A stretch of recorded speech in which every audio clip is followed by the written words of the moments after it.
In German folklore, there's sort of a nasty devil that comes and takes the children away from the good. He's known as the Eelking, and he's a ghostly figure, an evil figure.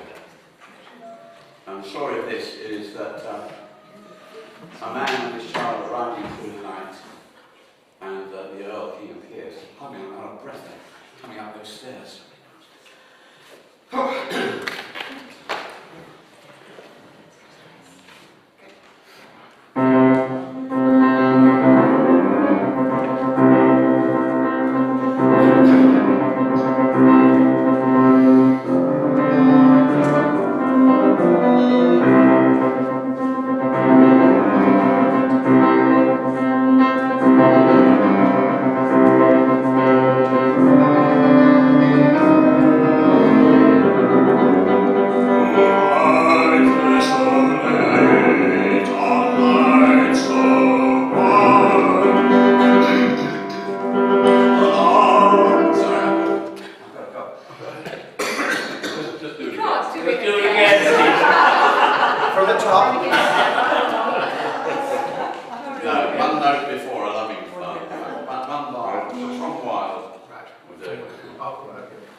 Go back to where the Eelking sings there.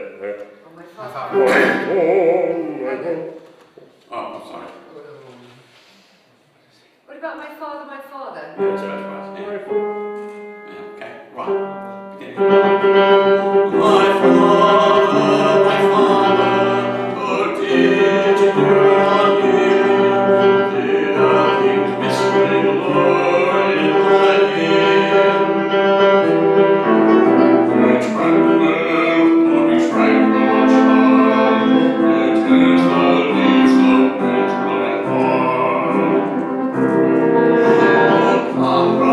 Will you come with me where my beauty is taught?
child lay dead.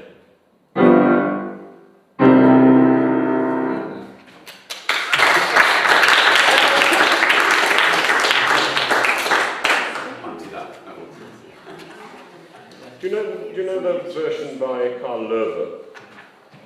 Do you know Carl Loewe? Yes. Yeah, well, Loewe was a great German ballad writer of much the same time, and he has a wonderful version of that as well, not quite so difficult to play, more difficult to sing probably. Anyway, always worth mentioning that there is another version of those words, you know? Yes. Excuse me, I've got a... Yeah, don't worry. The problems with this piece are twofold. One, can you find a pianist who can play it, because it's hell, isn't it? I mean, you get through that in a chord. Yes. You have to clear. Yes. I want to puzzle these thanks. And he did very well.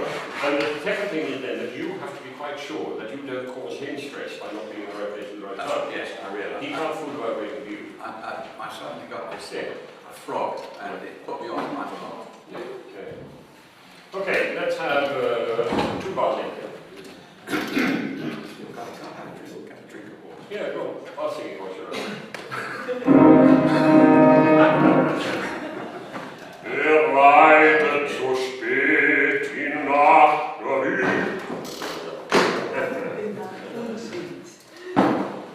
Are you sure that's water?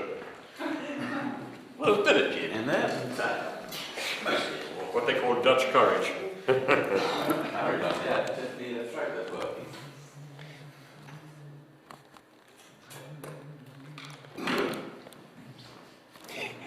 I caught you drinking there. Sorry about that, folks. Right.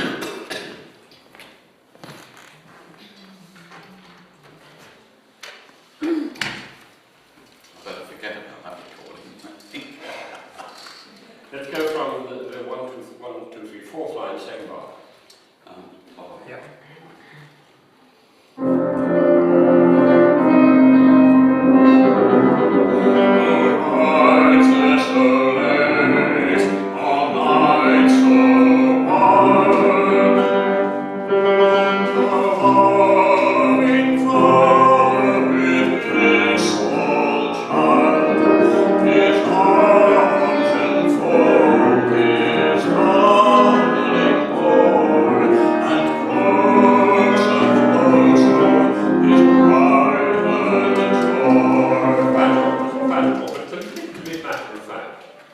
Just give me the bar in my computer, and I'll just show you what I mean.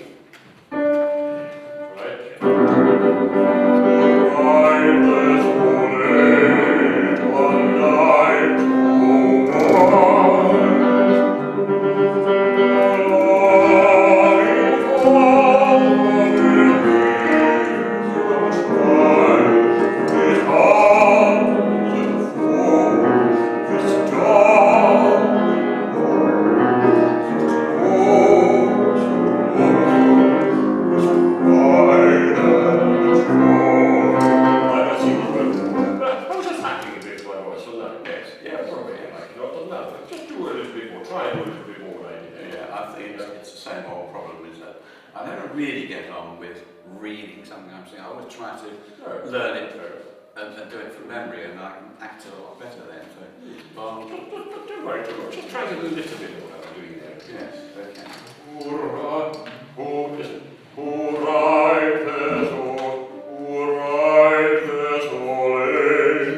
1 minute speaking.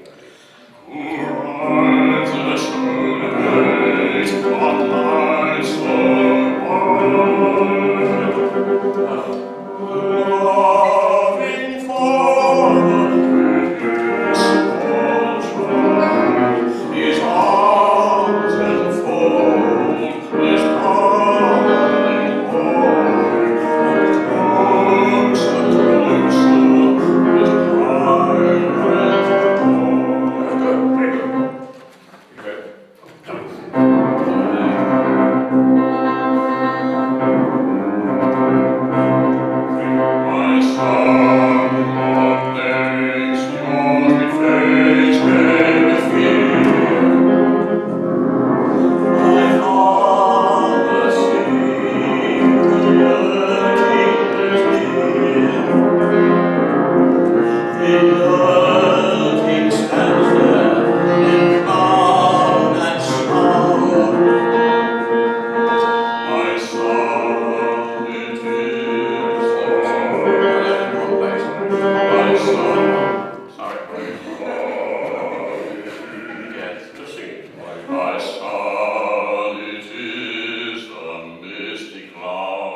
fine. 1, 2, 3, 4. My son,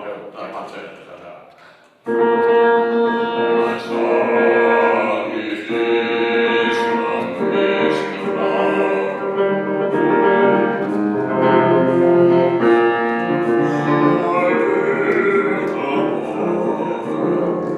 my little boy, come with me.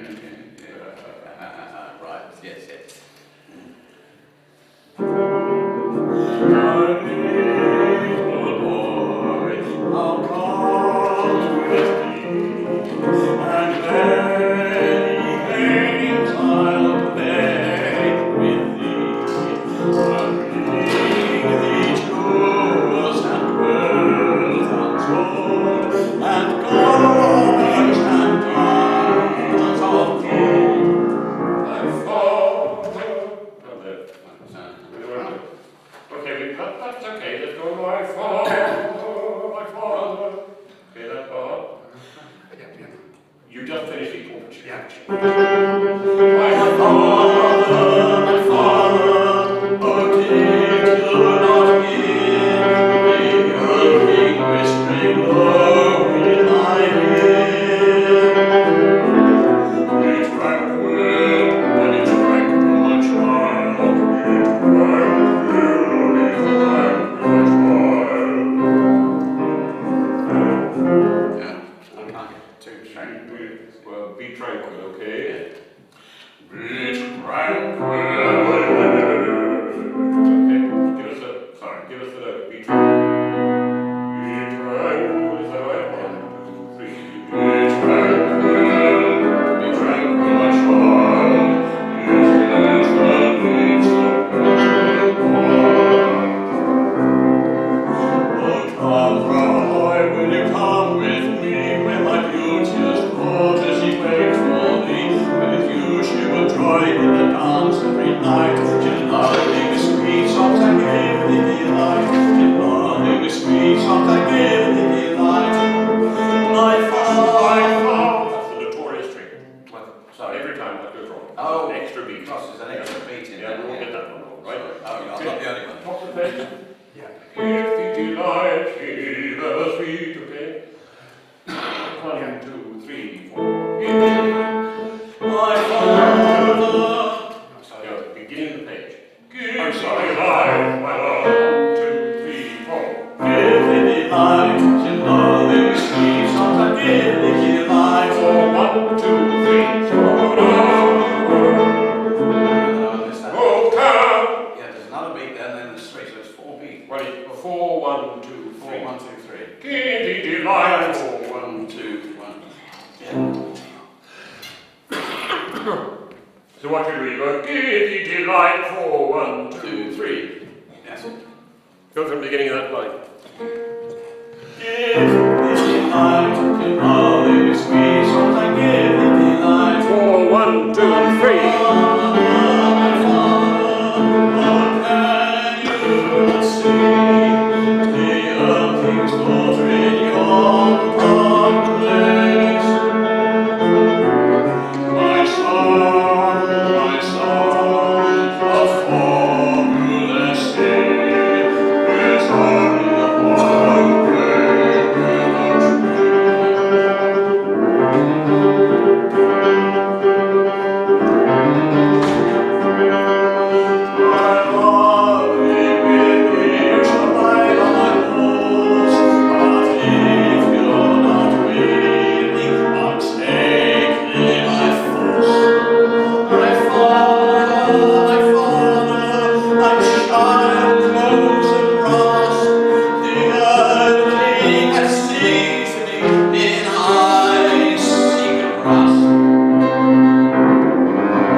wait for that chord. Yes, sorry. Find a place. But in his arms. But in his arms, Lord. That's done as a recitative, but, you know, should that not be sort of dramatically slowed up? What do you think? Right. This is kind of halt there. Yeah, that's right, yes. Right, so you play the dread part, okay? Yeah. But in his arms, his child.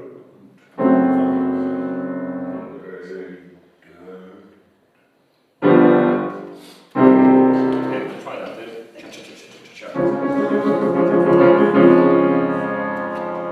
But in his arms his child lay dead. Too short that. Lay dead. Put a bit of Dead. That's it. Yes, I lose the You note. sort of go round the word slowly. Lay dead. Lay dead. Good one. Yes, that's much more effective than walloping. Yes, yes. Dead doesn't work, you know. Now, I thought the end of that got better because you on the whole sang better in time. You can't let the end go. At the end, you start to go, he reached his house with fear, and you've got to keep that going. You can't slow down. Well, this is a point which has been had some discussion with somebody else I was working with. Either he reaches his house, he's on horseback, and he's gone galloping up. I mean, does he stop dead at the door and go over his head, or does he slow down as he reaches home? We'll ask Schubert. Yeah. What did Schubert say? Well, Schubert didn't say it. Exactly. Schubert just left it.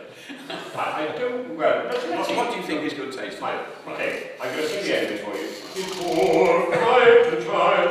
Okay, okay. Third line down. His poor fright and child. He reached his home in fear and dread. But in his arms his child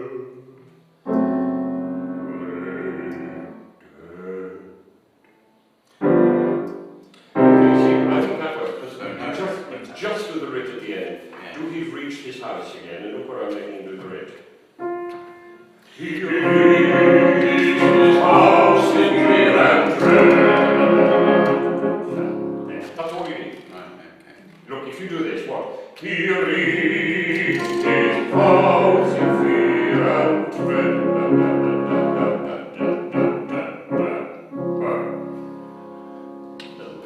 No. Really don't work. No. The writ comes in the last six notes. Last six six notes. Come on, you sing it and you really drive it through, okay? He reached 1, 2, 3. He reached his house in fear and dread. But in his arms his child lay. I can't get that note. Sorry.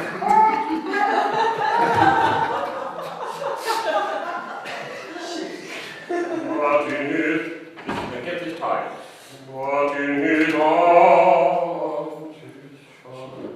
Yes, Again, then. He... but in his arms. But in his arms... Right. But in his arms his child lay dead.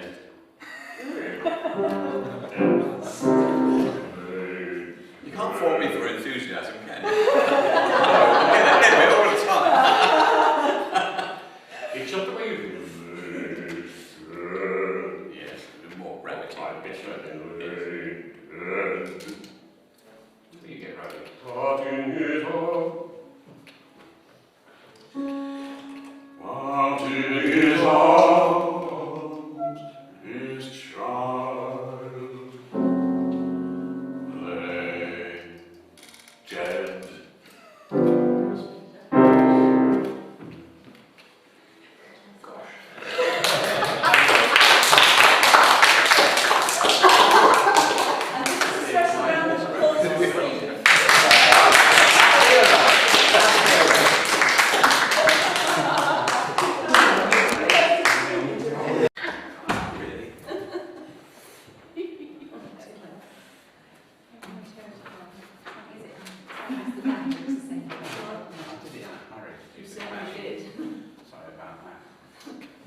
pianist, you can't play upside down. Yeah. All right. I'm going to tempt fate this morning by singing in Welsh Oh, in front of a Welshman. okay. Wish me luck.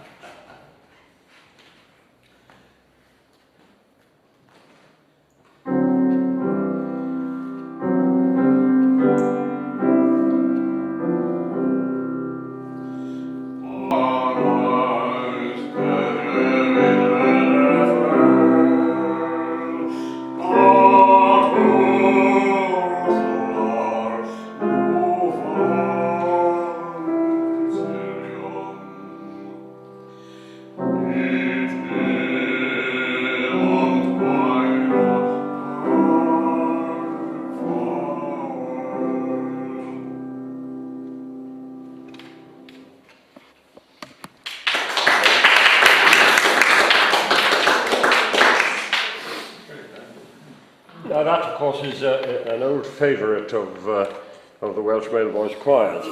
Let me tell you the story. There's where I live in Canal, there's a male voice choir. And a few years ago, I was playing golf on a Sunday morning. I was playing golf on a Sunday morning. And I walked onto the first tee and met a chap I knew sang with the Canal male voice choir. He said, chat. And I said, how's the choir? Fine. He said, we were in Preston last night in the concert. Oh, I said, how's your conductor? Ah, he said, she couldn't be there. So I said, what do you do? Oh, we borrowed the conductor from the Bethesda male voice choir. I said, fine, fine. How can you know? I said, we played the piano for her. Ah, she couldn't be there. We borrowed the accompanist from the choir over in Anglesey. And I thought, here's a choir doing a concert in Preston with a borrowed conductor and a borrowed pianist. It doesn't faze them. The point is, you know how the Welsh male voice choir play their repertoire, do you? Well, the National Eisteddfod has two set pieces for a particular choir of reader for the different sizes of the choir, the big choir, the middle-sized choir, and the small choir. So they learn these two pieces. So if you've been competing for 20 years, you have for 10 years, say you have 20 pieces, right? And that's what you do in the concerts. But it does mean, of course, that every choir has the same 20 pieces. Of course, they all go backward. All you need is somebody up the front to do this. 1, 2, 3, go, and it works. I mean, one mustn't laugh at that. They learn the pieces very well, they sing them very well. Yes, yes. But it is just a little bit high-bound, you know. And I must say, I didn't play golf very well that morning. I thought it was laughing. Right, let's have a look at the words. So one or two things to say about them. Yeah, I should think so, yes. But you've got to be careful straight away with the word Myfanwe, because the oi at the end. When you look at the end of this word, you've got a W-Y. It is oi, oi. And you've got to hold it on. And that's right, you've got it written like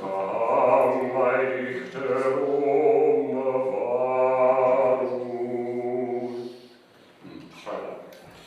He's got them written out in phonetics, by the way, so I'm not sure that I'll be able to understand all of it. I wouldn't have understood it at all if it had been Welsh.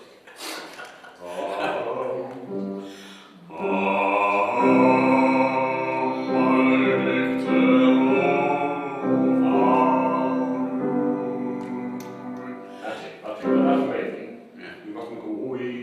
I see, it's really right. Look how it's like,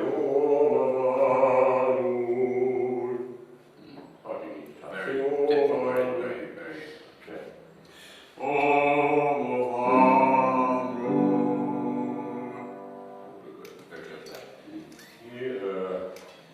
That's very nice. Yeah, I've got a problem though, of course I don't know whether you've written the phonetic and fen or... This was written by a Welsh-speaking Welshman. Yeah, possibly, but he's done a phonetic translation, so of course I can't read the original words. Look like that actually on this. What's it sound like? That I presume. It sounds.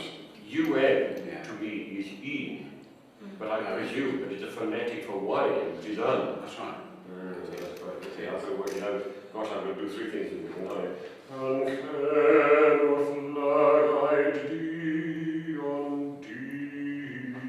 I see, yes, okay, go on then. What? In or Well, no. Oh, I see. Yeah, it's Sorry, I'm reading words and drugs. You're reading the phonetics in Welsh. Yeah, I mustn't read the phonetics in. Got the original, John. You love me I don't got the original. No, No, not with me. No.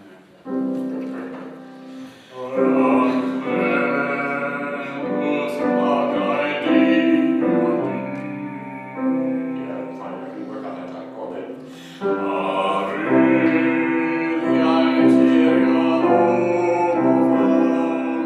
Yeah, that's pretty good.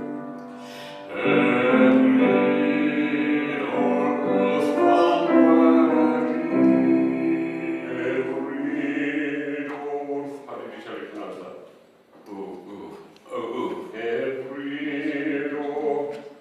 Oh, I see. Right?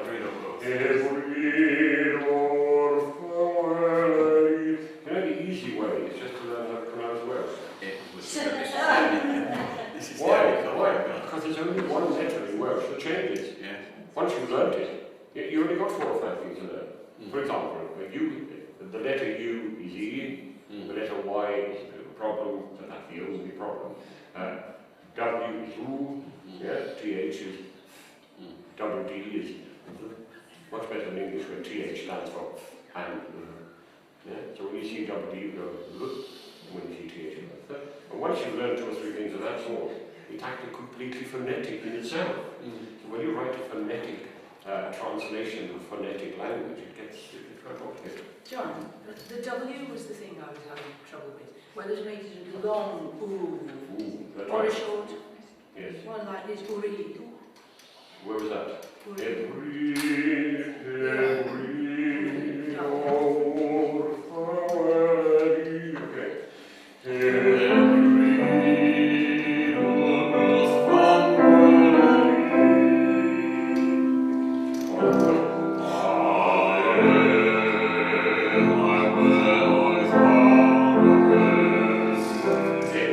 You got the word M-I-R-E, so I'm going to say I speak English. My.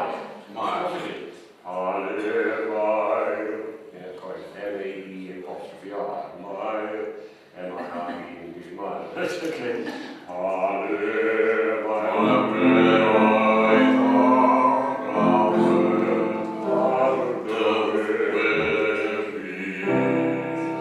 One other thing you have to learn in Welsh is that you don't have a V and an F, you have an F and a double F. So that one F is a V and 2 F's a double You just don't have a V in the alphabet. Yeah. But that was okay.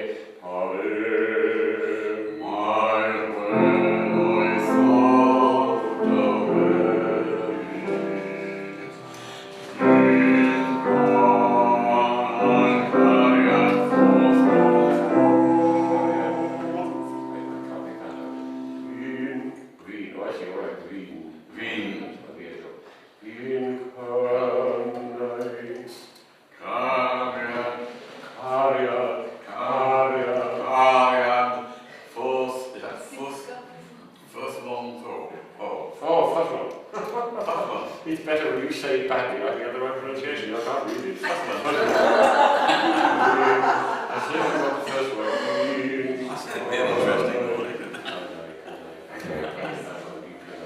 And F-U-N, V. Is there such a word? Yes, it's F-U-N-P, but I can't think of the next word. Oh. Canai. Get John to say it and then see what Yes, say it, see what I think it is. From Veen. Veen, Kanyai, Carrier. Oh, Cani, is it? Sing. First one, my singing of it is so far out, you can't do Cani, Carrier, Fudlon, Fudlon, Four. In Carry, Carrier. Cani, Carrier, Fudlon, Four. In Cani, Carrier, Fudlon, Four. In Kali, Carrier, Fudlon, The I in Carrier is not a car, it's a car. a car. Carrier. In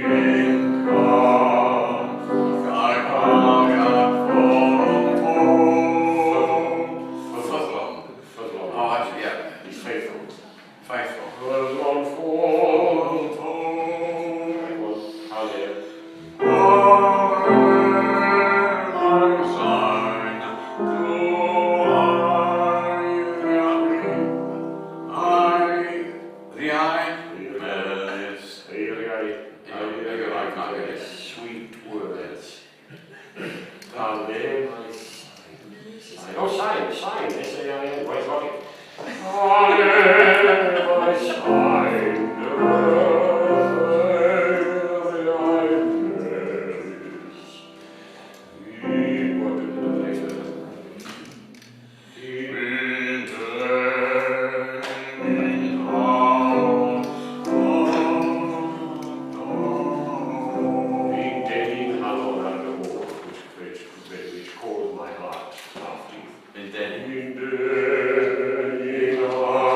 verkalon, which means heart, for example.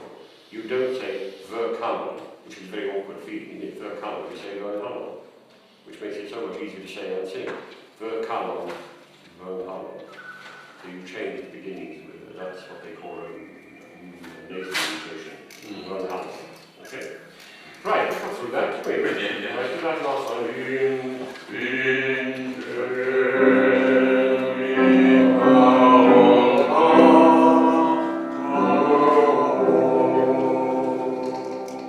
Next verse.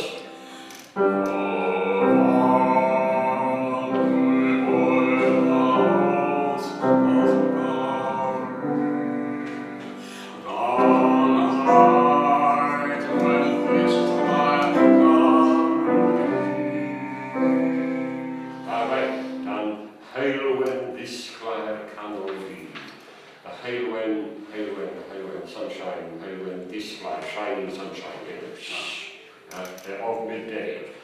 On high when this clear candle be. I couldn't make the first line out. Say the first line again. Move on, move on, move on,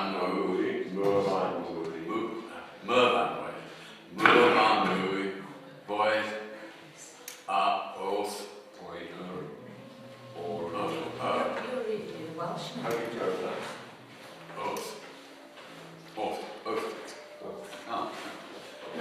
O'r lloth fywyd, ydy pan fan nhw'n boed yr o'r lloth fywyd. Right, well, fan nhw'n boed yr o'r lloth fywyd. Fywyd, what a life, fywyd. Fan nhw'n boed... Fan nhw'n boed yr o'r lloth fywyd. Dan hael when this glad canol be. See if I was a bit was while singing, I know these all backwards anyway, wouldn't I? Yes. Right across the next one. Our heroes in green dog,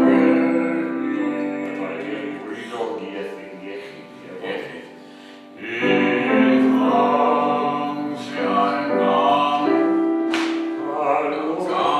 with to dance 1,000 times on the reed.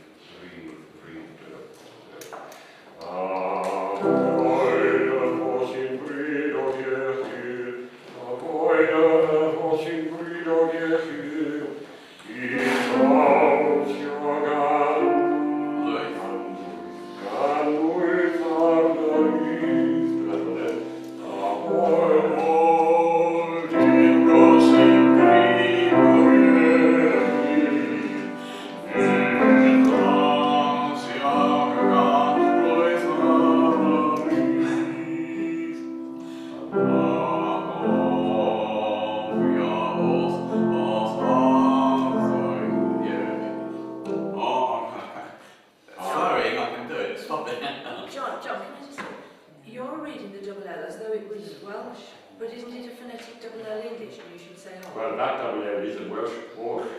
Yeah. It's a mixture, unfortunately, it's a mixture, you see. The Welsh was written, he's forgotten once or twice, just put the English word. And anyway, how do you write or? Yeah? You have, how would you write this sound in English? Or.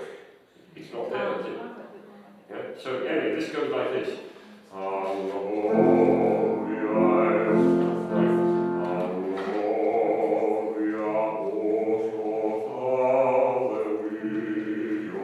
Forget all your promise. Adewidion is the promise. Avo is the promise. Adewid is a promise. Adewidion is promises. Adewidion. Say Adewidion. Adewidion. That's it.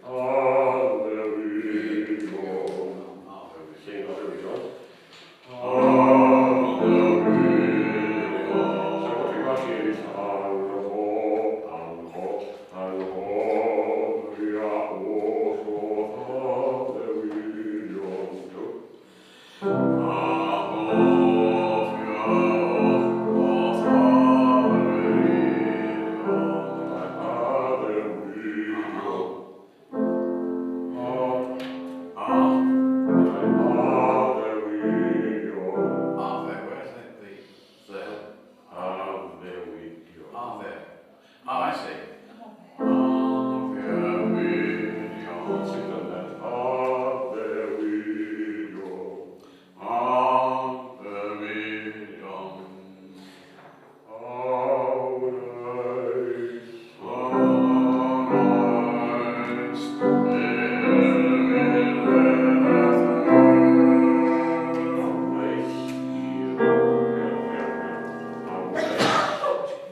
is ice. I can't think of that word.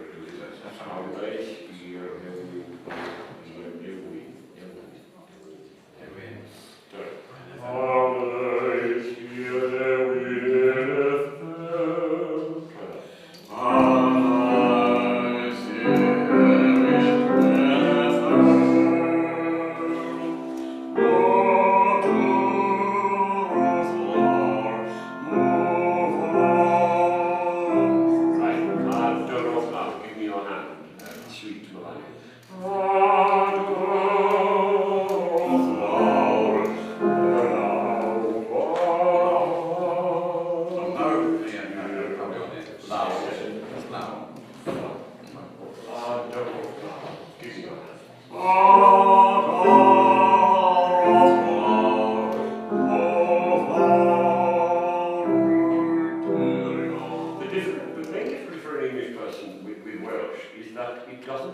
T-H-I-M down here. Now, in English, I don't know whether to pronounce it thin or thin, do I?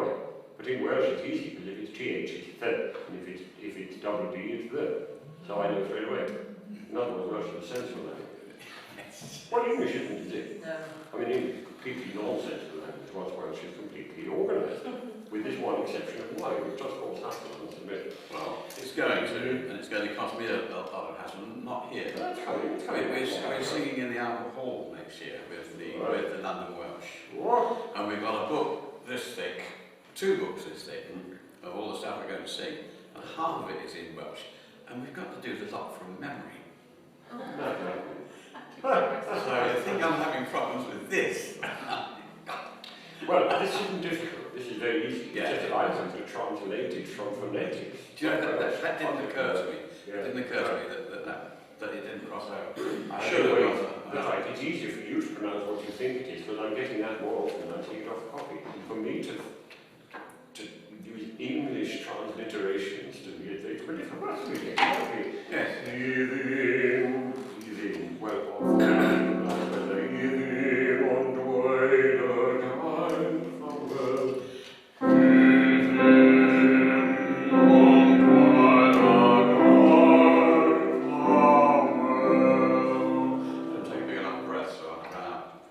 Right, seems right through there. We haven't done too badly there.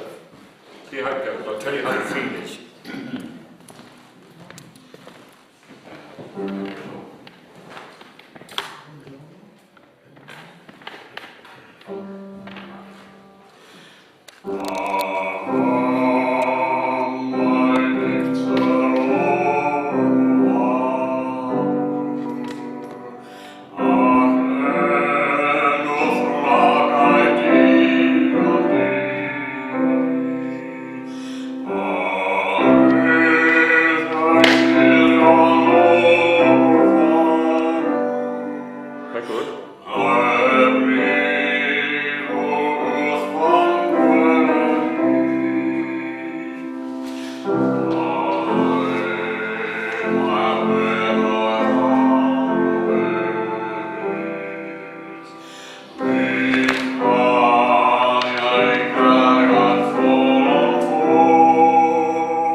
of the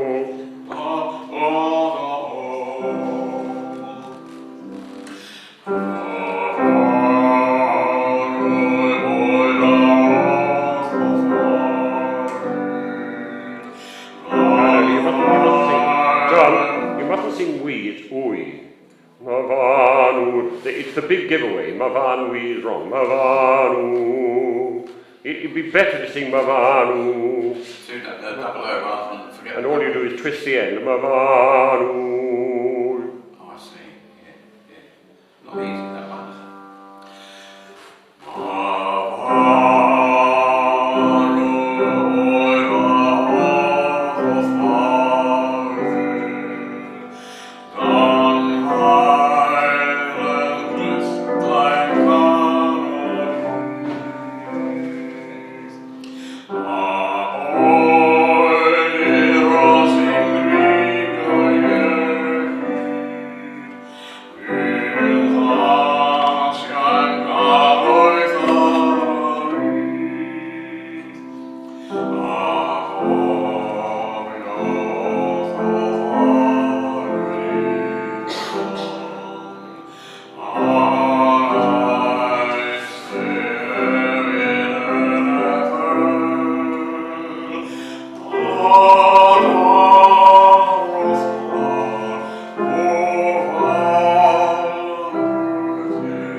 Brings tears to my eyes. Of desperation. Not bad actually, John. Not bad at all. Yeah, I could guess a lot of those words. Yeah. Okay, thank you very much. Okay, good. What's this, John? I'm going to sing the first of Strattons' arias from the Magic Flute, which is really a companion piece to the one I did earlier. It's Osiris and Osiris. It is, John. Is it Isis or Isis? Well, yeah, I think Germans were Isis and Osiris. Yeah. Right. Yeah. Isis is a very English word, isn't it? Isis. Isis and Osiris.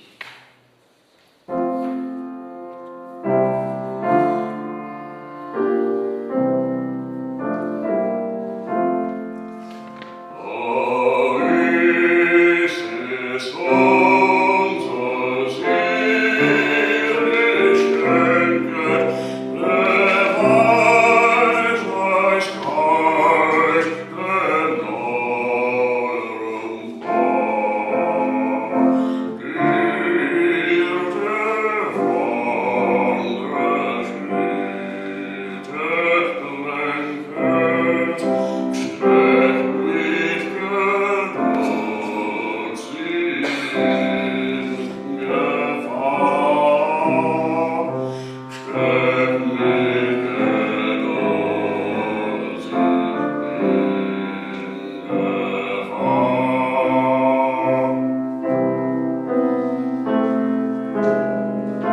annotate that ending because when you're doing it just with piano, you get the same thing repeated twice because a male voice chorus sings it the first time in the opera. So it's unnecessary. Yet you listen to this. The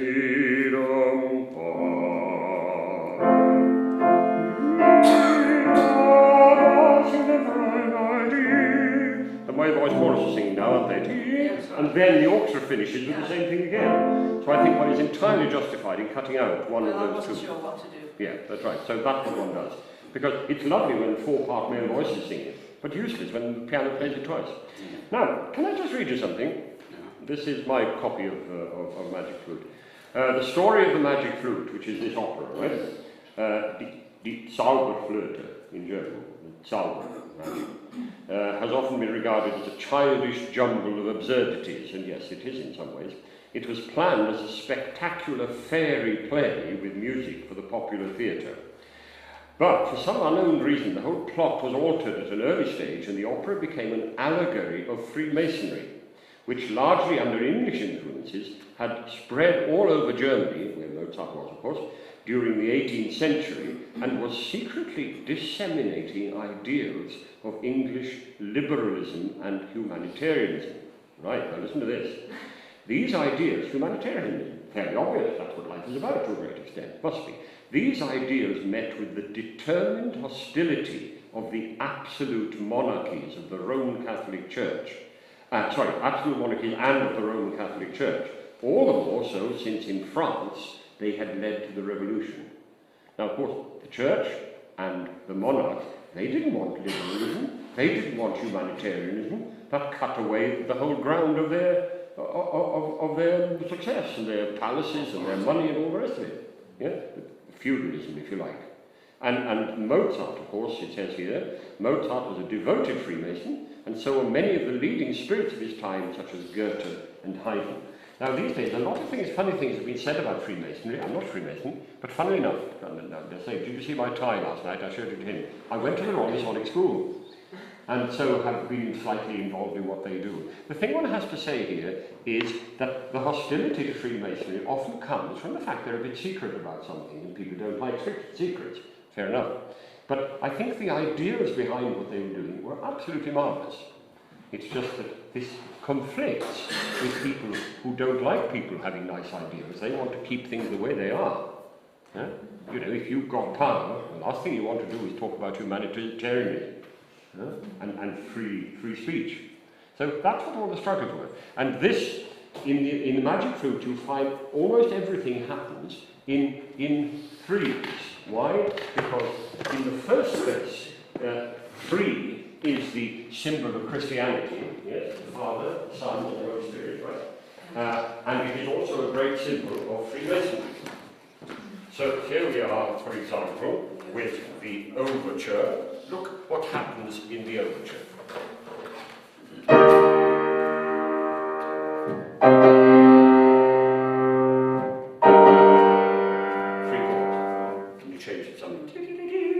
And you find that happens a great deal.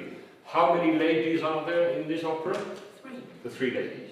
How many little genii? 3. It goes on the whole plan. Yeah. Right, sorry, that's just that right. Okay, let's try it again. The more you cover this bit, when you get to the high notes, it's very good.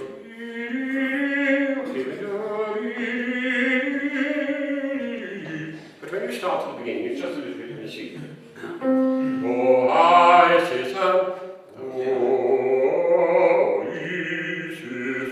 Osiris, keep it a bit more covered. Straight in then.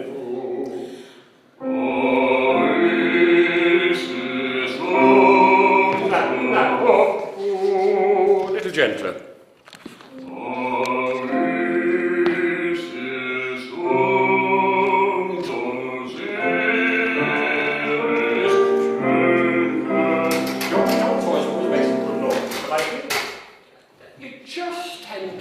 Volume rather than tone quality occasionally, right? For me to be rude.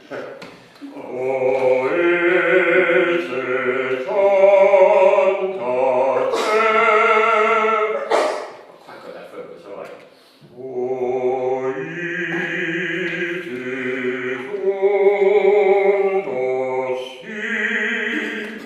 I do some placing. I'm trying to do that, but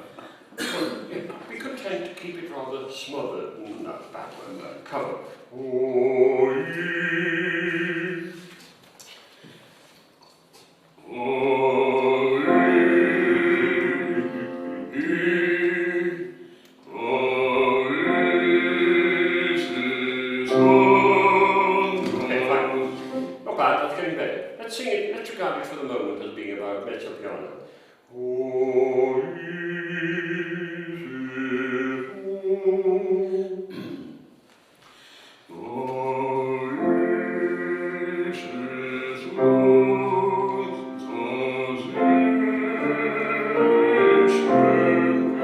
Well, now if you can go, watch what I'm trying to do here.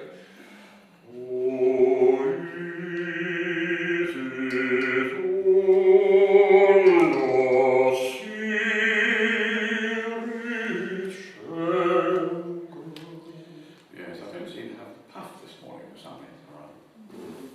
Well, take your breath, take your breath. Oh,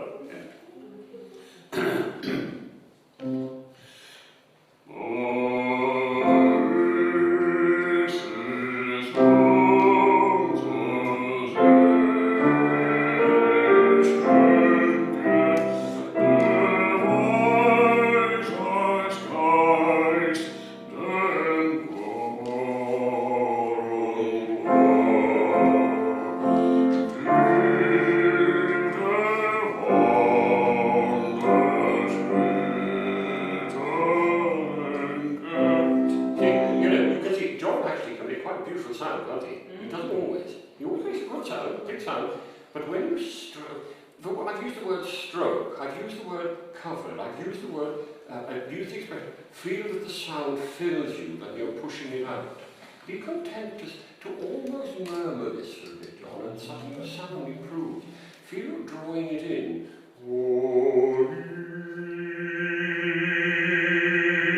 What's the difference in these two crescendos?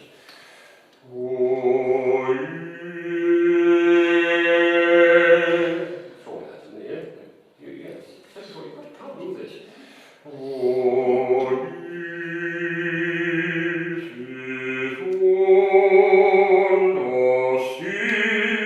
All the crescendos being into me, not out of me. 2, 3.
makes sense when you do that. When you feel the size and the weight of your voice, it sounds very good, doesn't it? You get some lovely sound then. So I don't think your voice doesn't need volume particularly. Certainly as a starting point. It needs placing. Because when you've placed it, then you can look for the volume. You tend to get oh a bit instead of oh. Forget to do that. And when you do that, it really sounds lovely. Because he's got this lovely middle to bottom, hasn't he? I could have put that slightly differently perhaps, but there it is. Yeah. So that's the key to this for you, John. Yeah. Keep the weight of the sound. Yeah. There are two, funny enough, in the magic flute, there are two low voices. The speaker of the temple is a lowish baritone, but I think Sarastra, without any doubt, is a bit. Do you remember the great people who did it? Gottlob Frick, Kurt Moll, and who's the president? France, can't remember anything. Wonderful singer as well. Thank you, John. That was lovely. Thank you. Now, let's just get at this concert of ours, okay? This is Sapphic Ode by Brahms. Yes. Right, good. Background.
The immediate difficulty with this piece is that it starts on the offbeat. Cha, cha, cha. We decided it's 2/4. It's two in a bar. It is 2/2. And it makes it even more Right. Now, having said just a point. Now listen, John. I think you've entered a new stage in your singing this week. Right? I've heard you do something that you've never done before. I look back and think, gosh, perhaps I should have asked more clearly for it. But there's no doubt that when we get John to sing in this different place, he becomes a different singer. As opposed to the sort of singer you tell us you are, you love singing big songs, suddenly a lot more subtlety comes into your singing, because placing allows you to use your voice in a slightly different way. Ted said yesterday when you sang something, it sounds a little smaller. I don't agree with you, Ted. It does, but it sounds more placed. And he may make a bit less row. I think that's what I meant, actually. Yeah, of course. It's that size here. Yeah, but he, yes, the decibels may be a tiny bit smaller, but the effect is much stronger. John, for me, it's taken some of the pressure off his voice. That's right. That's right. And that's what makes it so much better. But you see, the good thing about him is that he's taken it on board. Many people say, oh, come on, John, I love doing it here. No, John did it beautifully enough. I would have given you a prize for the most improved singer last night, I think. Yeah? For the singer who's taken most on board. Your piece went down very well. One of the conductors, Philip, who conducts the wind chamber, was quite taken in by your piece. He said, there he was, and I think it followed the point I've made about singers being naked in front of the audience, in effect, He said, there he was, all he had was himself and his foot. It worked very well. He was very struck by that. I've had 3 people come up to me this morning at breakfast saying, I did like your song last night. Yes, that's right. I was equally struck by John's song. I was struck by everybody else, but that's not the point. We're talking about what people have taken from the class, as opposed to what they do. I mean, let's face it, we heard some lovely performances last night. But the ones that came out of what the class did, I think, were those 2. Very well. Right, go on, John. We'll do it again. Yes, I haven't sung this before. Well, I've done it about fine. 3 years. Right, so what we're doing now, let's just start off with this placing idea. What's the note? E.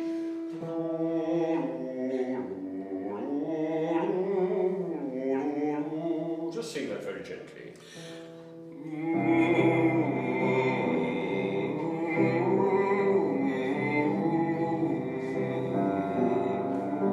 Good, fine. Now slightly better. You're going low. Don't worry about noise, don't worry about anything, just this placing.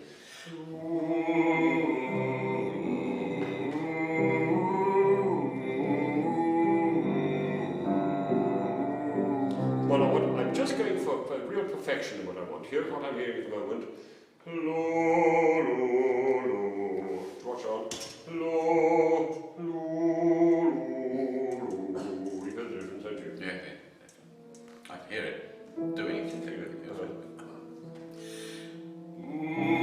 I see what it is. You're not actually doing what I'm doing. You're not doing what I'm doing. You're going, I'm going. Try that for the moment. Go on.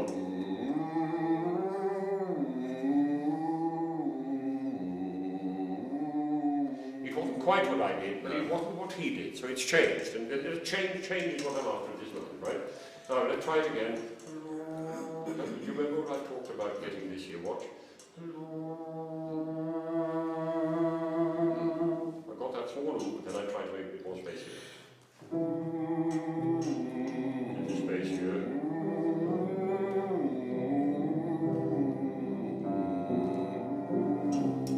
Right, now just try the words. Try the words exactly in that gentle position.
Right. Not necessarily very, very quiet in volume, but look, this is what you often do. I exaggerate, but you see what I mean. And then from then I watch.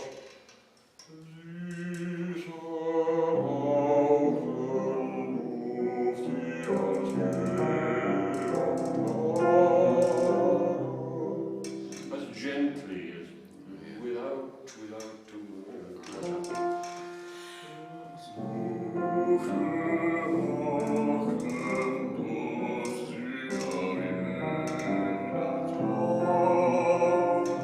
What's this?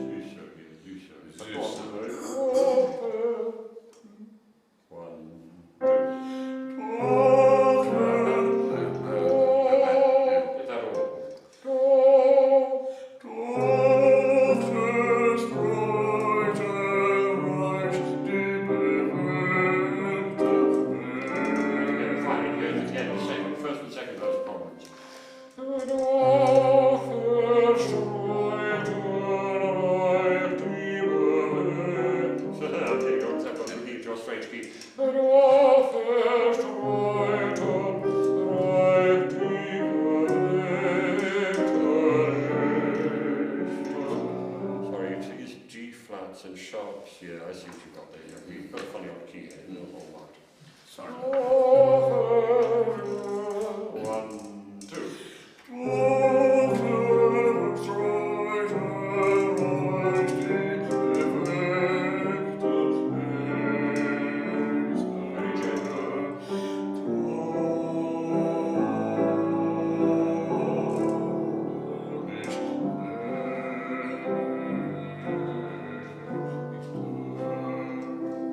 Right, now do the whole of that verse. Remember, your voice has got tons going on in it. Yeah. At this point you do absolutely nothing. You draw them towards you. There you go. Very gently.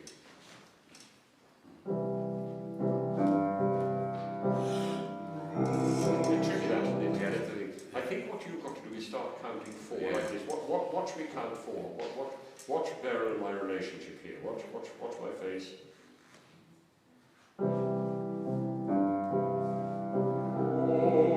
Because I counted 1, you see. Yeah. And then she came in, so I was able to go 1, 2, 3, 4, so I'll do it more obviously.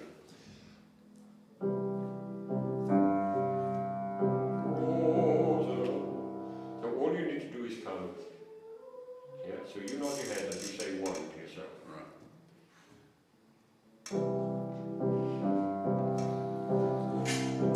Yes, I didn't think the nod quite worked. It was a sort of. It's got to be quite definite. Watch. See? And of course, nothing happens on it. That's the trouble. It's the syncopation. So here we go together. Here we go.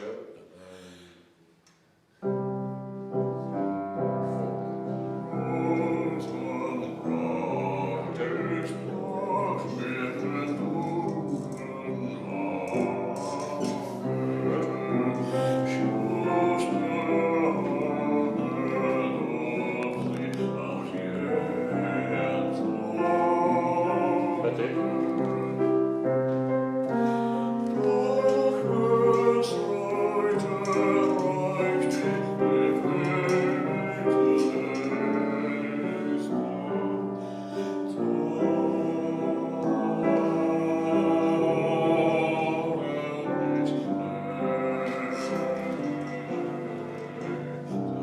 Right, now one thing, but I don't think it has to be, yeah, but it needs to be more than that.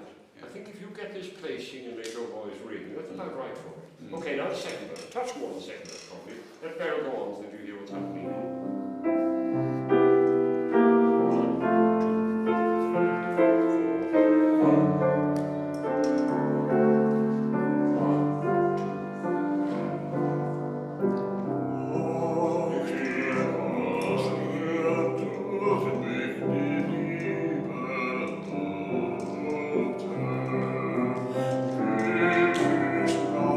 Von Streut, aber nicht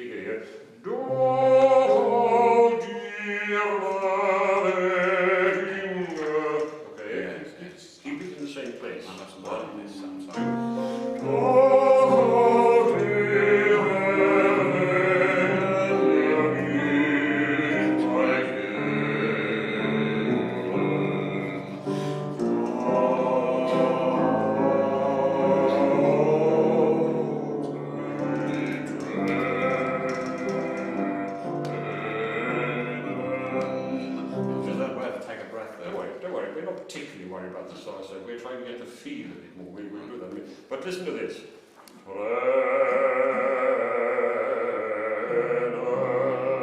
do you think about that? That's wrong.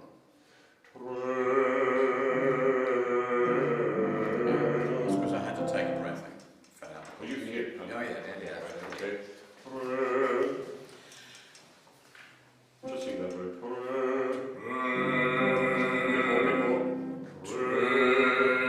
Listen to the difference. Listen. Keep that forward feel.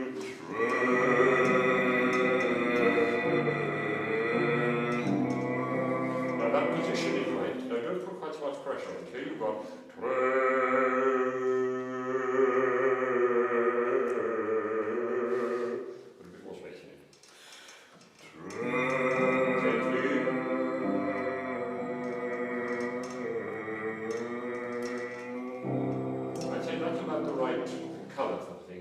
Now let's just get the time on this last bit right. Here we go.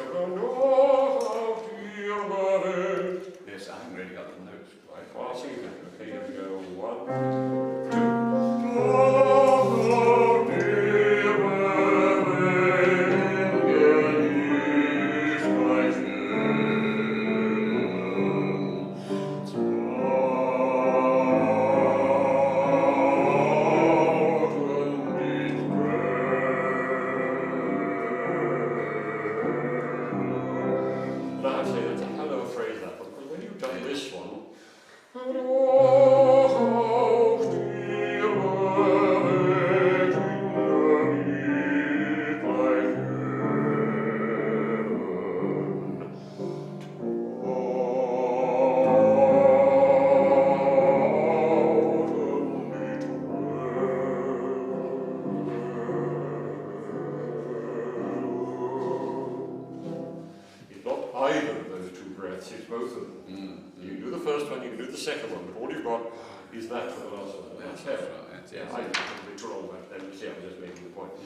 What I like about this is when you get this lovely position of the voice and then don't pressurize it.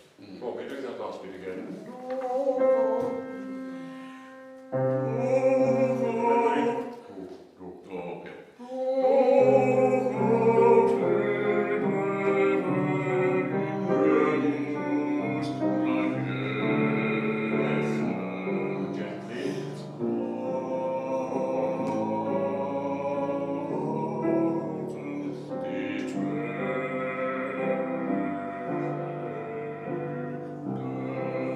Well, you know, if it comes to that, just you watch this.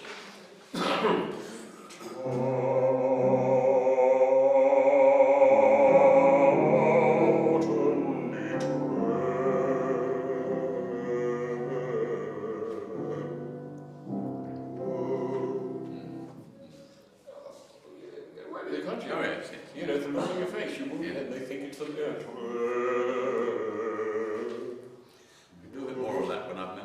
I know, you see what I'm getting at? It's amazing what you can get away with in this business of singing. But if I go to, oh my God. Now listen, when you get that in the right place, that's going to be a gorgeous song for you, right? It's a question of not squeezing your voice. Yes. You've got this feeling this week of placing it and keeping space behind it, and that really works. So I'm going to let it sing the whole of that last verse at lunchtime.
if you're going to sing this very softly, one has to say you need huge qualities of legato to make it work. And I think at this point, if you were going to sing it, I'd suggest you sang it just a little bit louder. Yes. But it's very good for you to do what you're doing then, because what you have to do is keep that lovely round quality very soft, and then think about really singing legato through the phrases, because it's what makes this song work, you see. You know, you can get away with this, for example.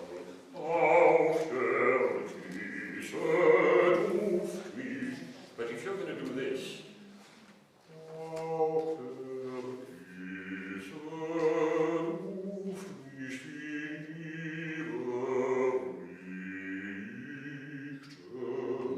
really going to hang on to it like fury if you do that. Thanks for that, John. Enjoyed that very much. Thank you.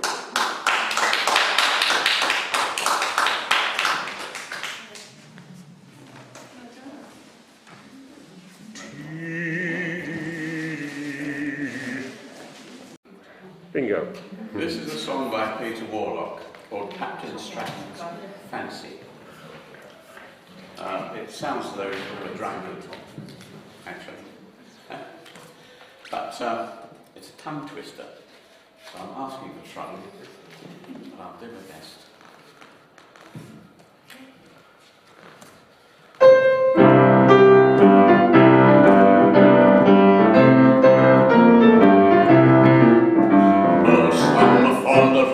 And some are fond of nights, and some are all for dancing by the pale moonlight. But rum alone's the tipple and the heart's delight of the old mate of Henry Morgan. Oh, some are fond of Spanish wine, and some are fond of French, and some will swallow tea and stuff it only for a wench. But I'm for right Jamaica till I roll beneath the bench, says the old mate of Henry Morgan. Some are for the rose, and some are the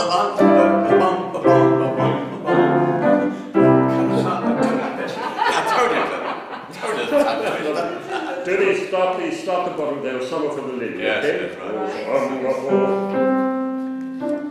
Oh, some are for the lilies, and some are for the rose, but I'm for the sugar cane that in Jamaica grows. For it's that makes the body drink the warmth like copper nose, says the old mate of Henry Morgan.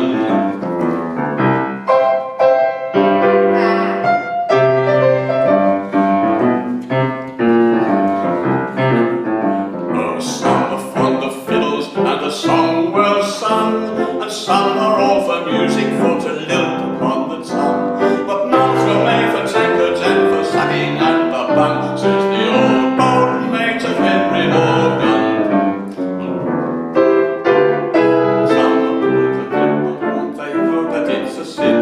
To troll the jolly bowl around and let the dollars spin.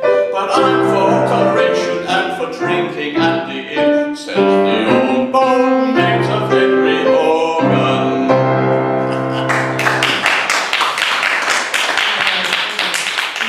Dear, sorry. I said it was a tongue twister. well, that's fascinating. Tell me, where did you get this edition from?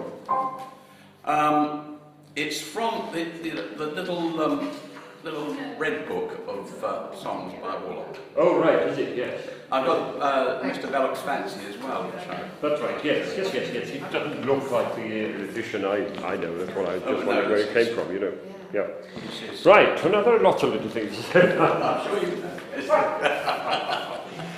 Shame you're not enjoying this one too much. It hops about so much. No, if you don't I see think, it. have you seen the ledger lines at the bottom? Oh, they're terrible.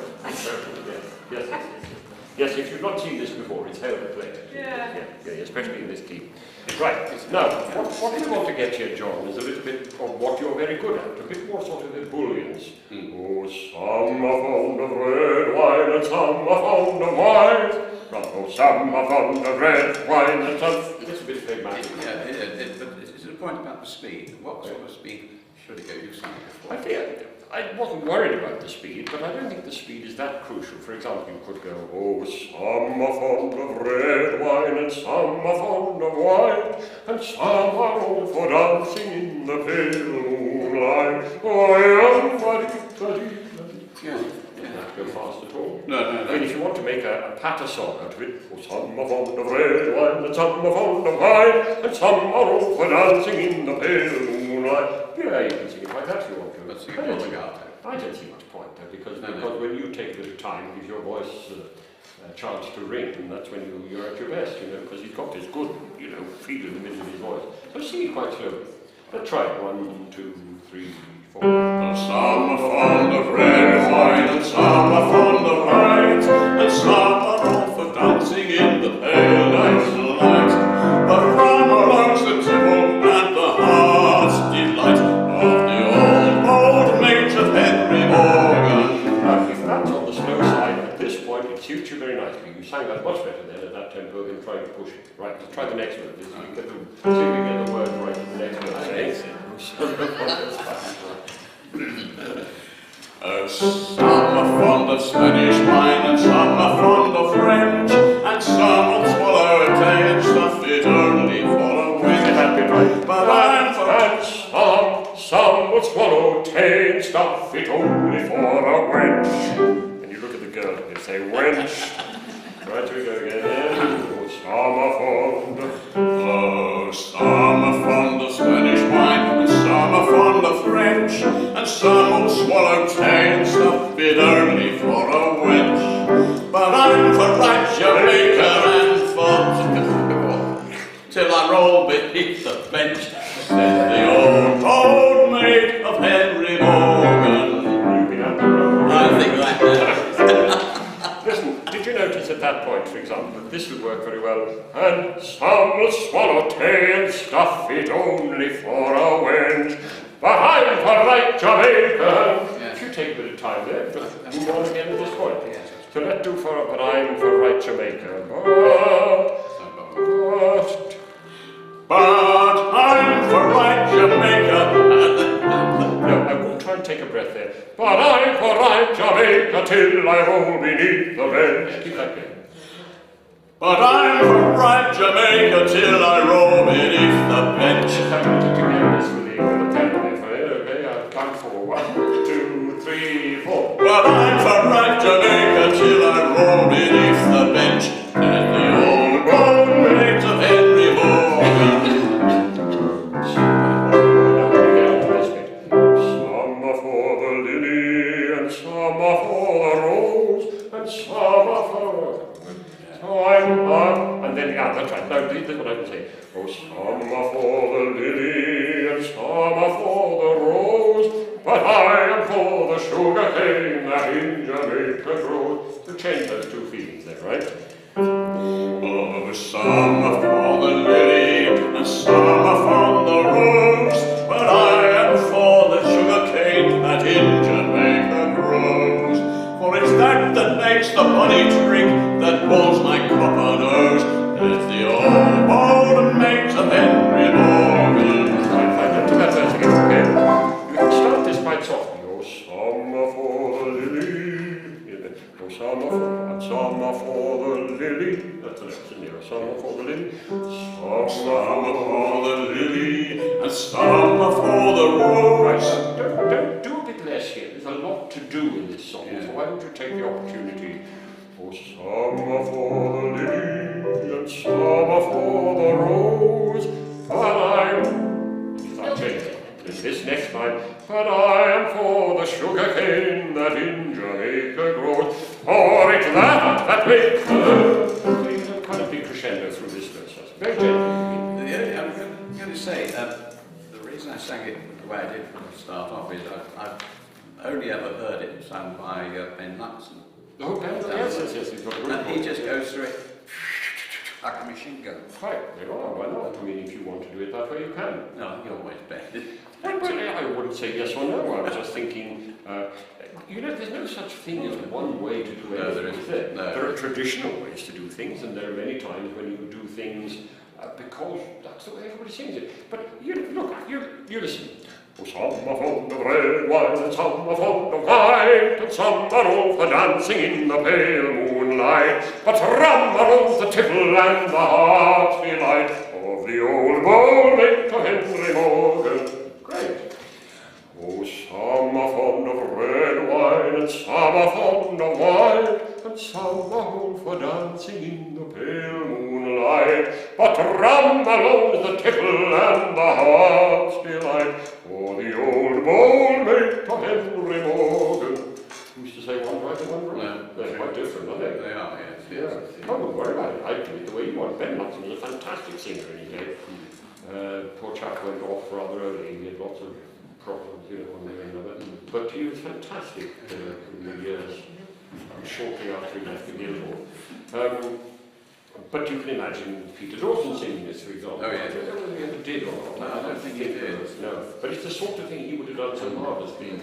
I can't think of a modern baritone. Who was the Cornishman who sang a lot of these things? Right. Oh, he did some lovely recordings. Yeah. Can't remember. Anyway, all I'm saying is, You it's perfectly reasonable to adapt what you might call a patter song of this kind to suit your particular version of how your voice works. What's so strong about your voice is the marvellous quality he gets here.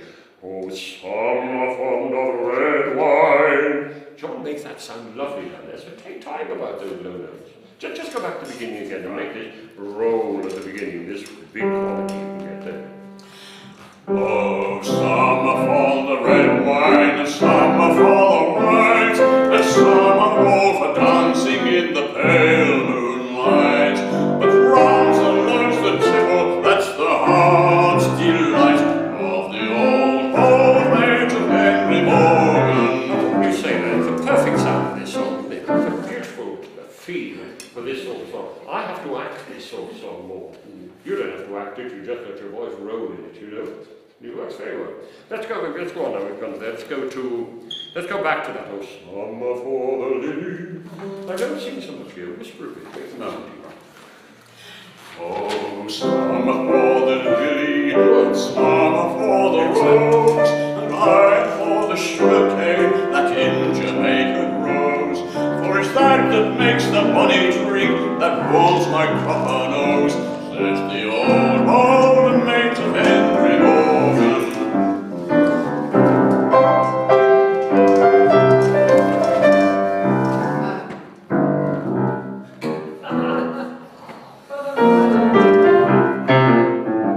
Oh, some for the fiddle and the song well sung, and some are all for music for to lift upon the tongue. But mouths were made for clacket and for sucking at the bung, says the old mate of Henry Morgan. We said a moment ago that I sang it more legato. I mean, you know, if you're doing quickly, it doesn't matter how quickly I sing this, so let me sing it very quickly, and I'll show you something. Listen to this. Oh, some are fond of fiddles, and the song well sung, and some are all for music for to lift upon the tongue. That's rubbish, isn't it? Yes. But I can sing it that quickly differently. Oh, some are fond of fiddles, and the song well sung, and some are all for music that doth lift upon the tongue. What's the difference? It doesn't matter how quickly I'm singing it, I'm still going to sing it legato. Yes. And I'm going to be very careful how I put the accents in. Let me do it slowly and show you. Oh, some are fond of fiddles, and a song well sung, never song well sung. It's always legato, but it may have more or less accent in it. And that's the thing to remember. I think I've tended to do that, haven't I? Because it's all sort of short notes, and I think it sort of tempts you into individual It doesn't work. No, it doesn't. Some are fond of fiddles, some are fond of fiddles, some are fond of fiddles. It's a peculiar thing that if you're flexible enough around here, you can do very easily. You see, if you're tighter, some are fond of fiddles and the song well, but if you're relaxed, and some are fond of fiddles and the song well sung, you can get shot of the consonant quite quickly, put the accent in, and yet still sing legato. Now, for the moment, I'm suggesting certainly sing it a bit slower to give you time to get your voice onto these notes where it sounds so good, you know. So let's have, oh, some are fond of fiddles and the song well sung, and some are fond of dee-da-dum-a-dee. Keeping it off. Okay, 1, 2, 3. Oh, some are fond of fiddles and the song well sung, and some are all for music for to lift upon the tongue. But mouths were made for talk, peckers and for sucking at the bung, says the old mate of Henry Morgan. No, I think that probably a bit too legato and a bit too static. Yeah. It's quite good for you at the moment, Yeah, because you get your voice on. Yes, yes. Yeah? You always have to sing legato. If you don't sing legato, it's because there's a special reason for doing so. And once you get down, some upon the fiddle, what was it? Some that good and godly ones. Oh, some that's good and godly ones, they hold that it's a sin to throw the jolly ball around and let the dollars spin. But I'm for toleration and for drinking at an inn, said the old mate of Henry Morgan. But I'm for toleration and for drinking at the inn.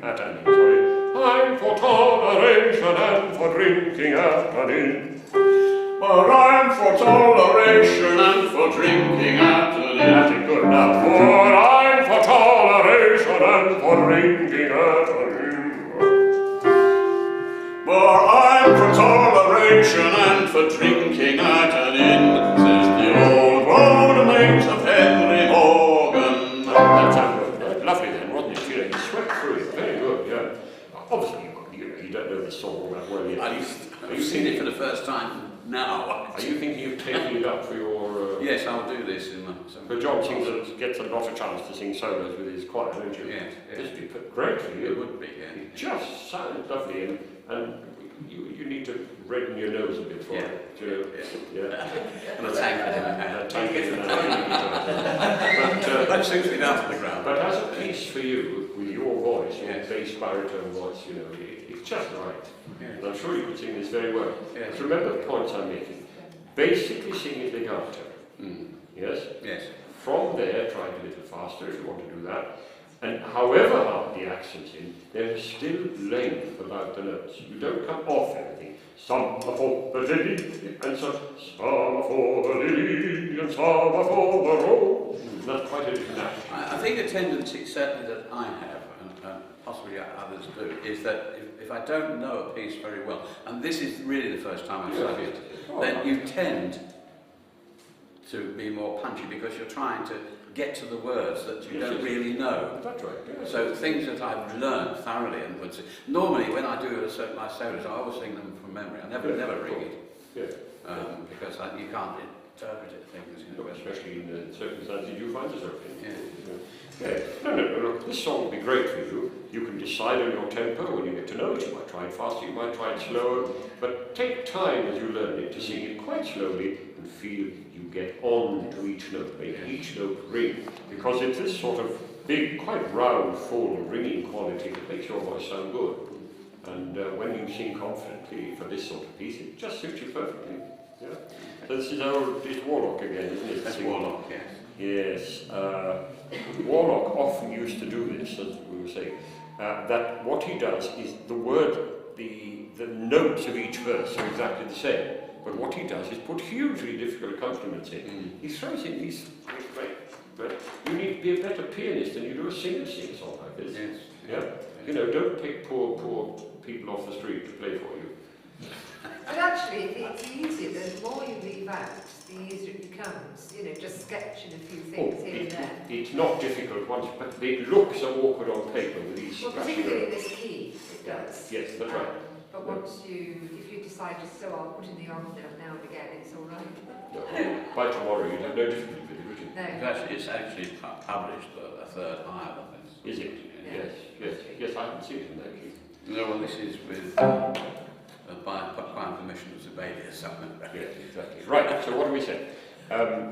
You obviously want to learn it better. Don't learn it chopping about, sing it legato, and then go on to making it more interesting. Yes, and put more voice into it. That's right, yeah. Good, suits you well. Thank Right. you. Right, we're back here at 4:30 today, yes? Yes? Okay. Oh, yes, I will do. Week 2.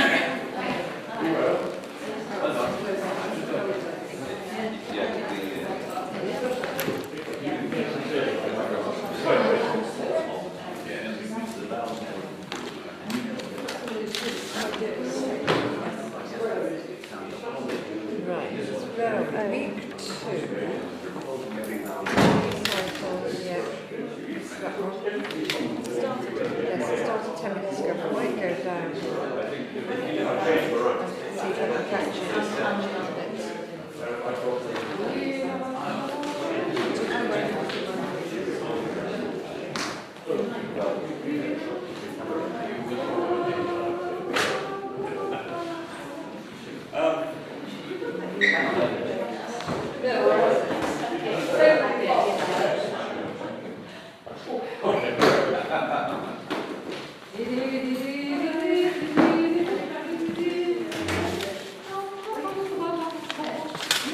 I'm going to go down to Ollie's recycler.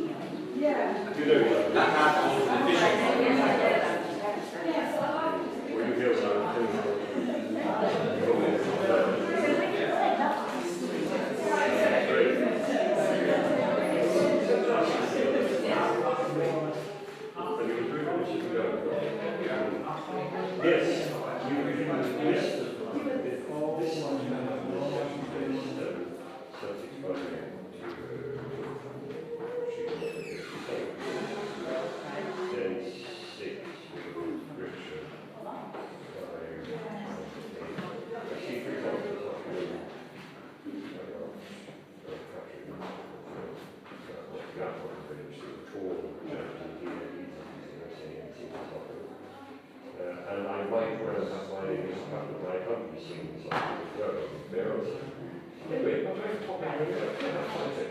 But you can see, let me tell you who all the most experienced singers Irish Strattons singers, very interesting.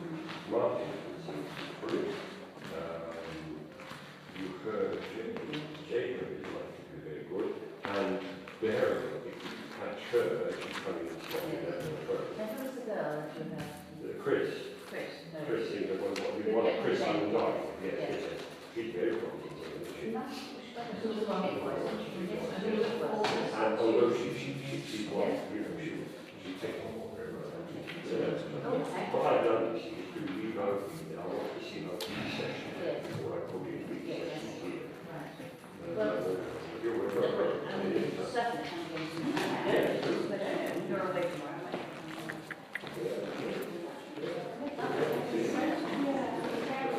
Yes. I think yes. Yeah, if I get my results,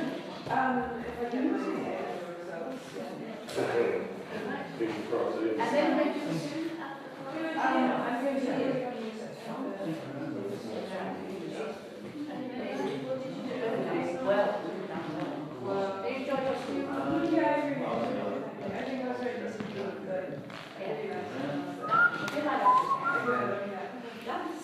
Thank you, John, very, very much. Great pleasure. Anytime, maybe. Please,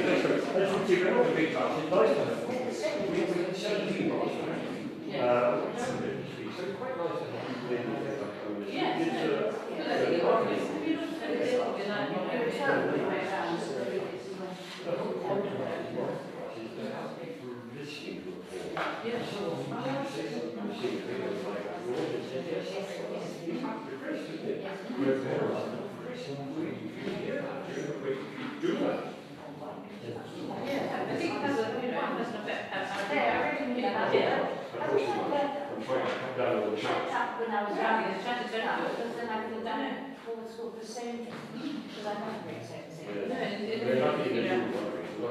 and how they look at us. Is this your? It's a basic. Yeah.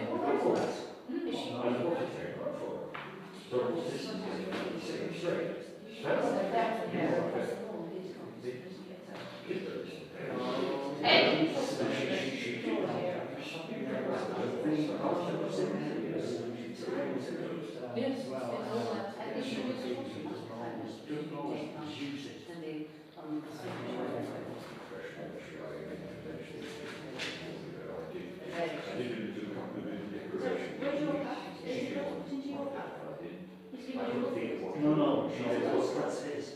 Where's Brian? perfect. Oh, right, no, what I've done is not done not what I did in Well, so lovely. Thank you. Thank you. Did you? Yeah, well, I was already bothered because I thought, unless there's a little top, it's usually really hard. Actually, reading it, I mean, it's You couldn't put mine in that. that's what I'm wondering. Maybe.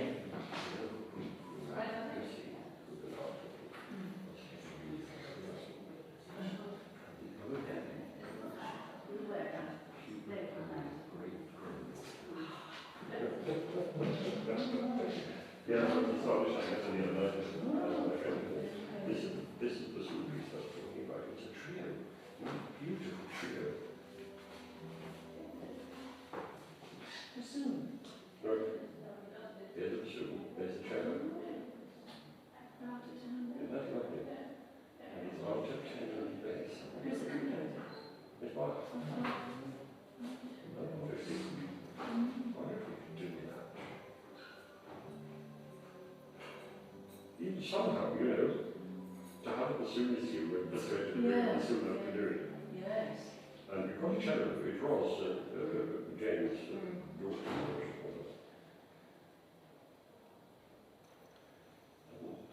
none of it is perfect for us. Well, the alto part not particularly low, isn't it? I think Jane could sing that alto part, I think. Just like the lower voice. And I wonder if...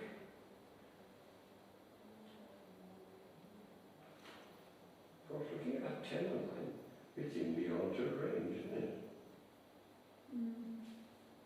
Well, I don't know. It's such a piece. Yeah.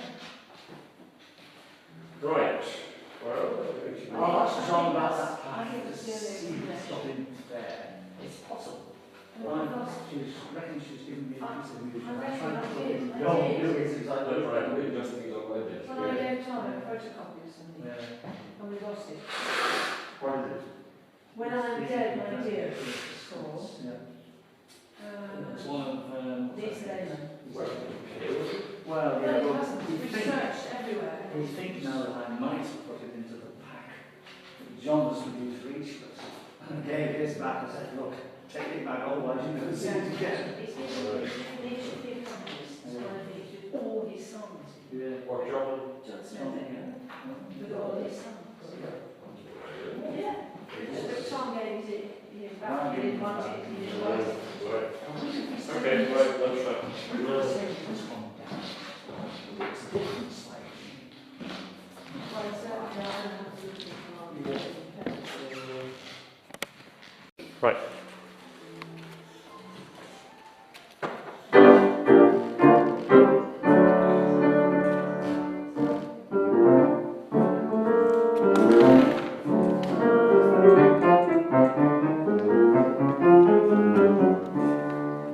Once long ago, a king lived, kept such a fine fat flea. A flea, a flea. And cherished him as dearly as though a son were he. A flea. A flea.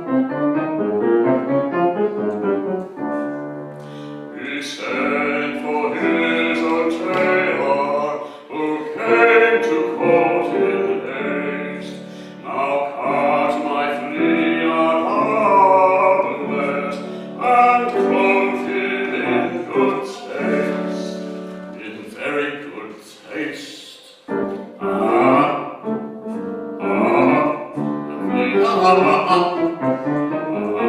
A flea of taste.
flea!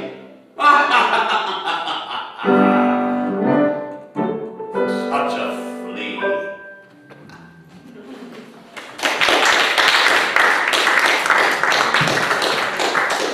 Not bad, John, not bad. It's a great piece, this, isn't it? There's a wonderful record, this Charlotte Bean record. Oh, absolutely, yes. Yeah, and there's also a Boris Christoph record. Yes.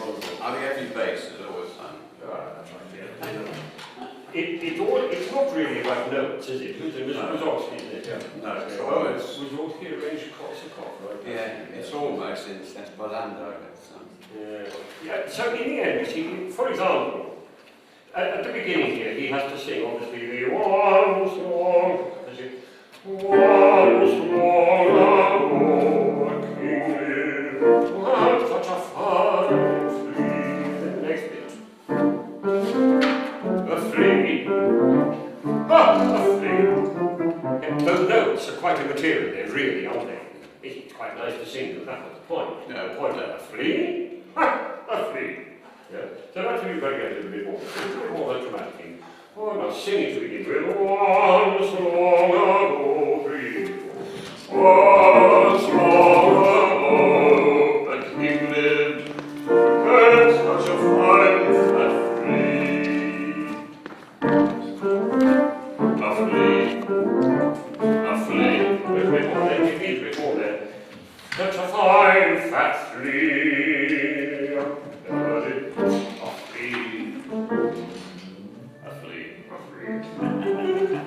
You look a bit nasty, if you like it. Oh, I see. And once long ago, 1, 2, 3, 4. Once long ago, a king lived, had such a fine fat flea. Let's get that right. Who kept such a fine fat flea? Is Capt there, is it? Who kept? Oh, yes, yes, sorry. There's a little word So, yeah. Who kept 3, 4. Who kept such a fine fat flea? A flea. A flea.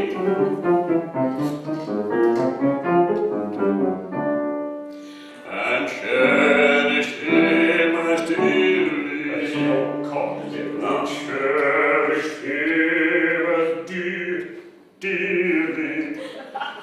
As though a son were he. A flea. A flea.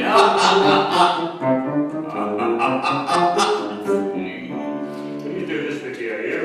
A flea. Oh, flea. It's quite fun to change the words. Oh. I'll try that. Jump.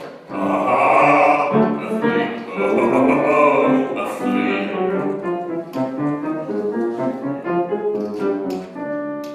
He sent for his old tailor, who came to court in haste. Now cut my flea and arm. He sent for his old tailor, who came to court in haste. Imagine the tailor, aren't you? And then he said, now cut my flea a dog. Here's your tailor who came to court in haste. Now cut my flea a dog. Now cut my flea a doglet and clothe him in good taste, in very good taste. A flea. This is what you're going to try and get here. Look, he's got here. Now cut my flea a doglet and clothe him in good taste, in very good taste. See the point? I'm sorry, you missed the lead. But you see, in very good taste. Because it's a different character then. You're the narrator now saying, oh,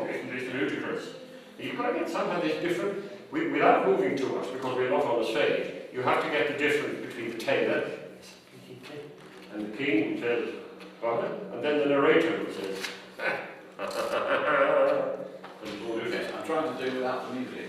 Well, it's tricky, you're not getting it very right either. Well, I have to say, you make up a lot of this piece, exactly the point I was making. Yeah? Well, I did get it all right. I do have a job this morning. Right, where are we getting from? He sent for his own tailor. He sent for his own tailor, who came to quote him. Very good, very good.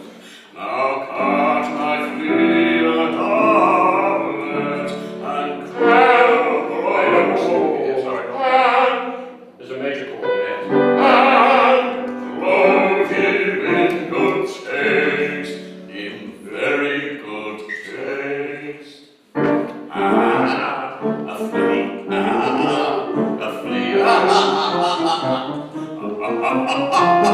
flea of taste. A flea was dressed in velvet and silks of golden hue, a ribbon on his shoulder, a jeweled order too. Let's just look at these notes. A ribbon on his shoulder, a jeweled order too. Let's do that one. A ribbon on his shoulder, a jeweled order too. A flea, a flea. Right, let's do that bit. And one. A flea, there's a time right there. Right, 3, 4, 1. A flea, a flea. A minister they made him, a diamond star he wore, and all his poor relations got orders galore. Take me longer about that. And all his poor relations got orders galore. That bit I see really is he's giving his dignity there, and then he's saying all his poor relations got orders galore. That's a bit disparaging, I think. Yes, absolutely. But just sing it in time. Right? A minister, 1, 2, 3. A minister, they gave him a diamond star he wore, and all his poor relations got orders galore. The courtiers male and female. Right, you got it. The courtiers male and female. 1, 2, 3. The courtiers. Okay, 1, 2, 3. The courtiers male and female. They were among the gay. The queen and all her ladies were pestered night and day. Very important, this bit. They were pestered night and day. I didn't get the word pestered, and I think that's quite an important word, isn't it? What? I didn't get the word pestered. Right, very important. Very important. Okay. Because it's the whole point. You're wondering what it is. Of course they were bitten. They were okay now. The queen and all her ladies were pestered night and day. Ready for you.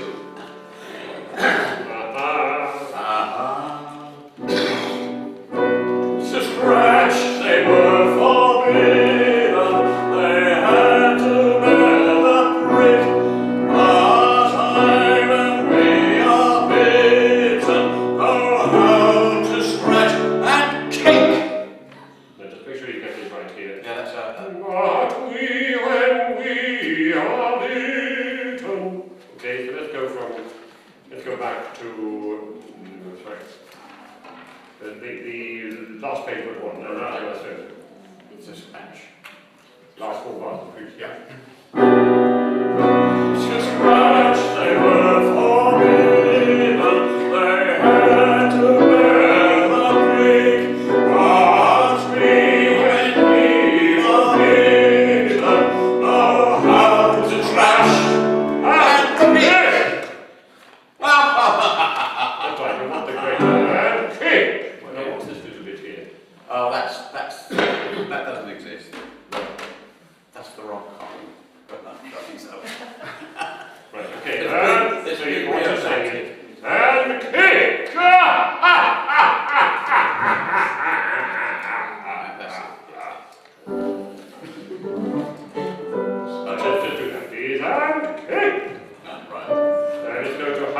how to scratch.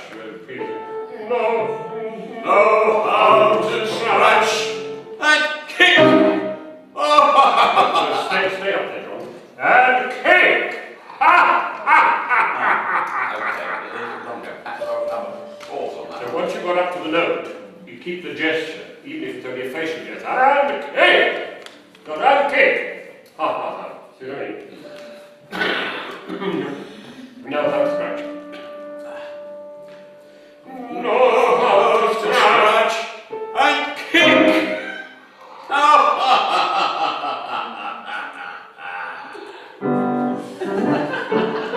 Such a flea.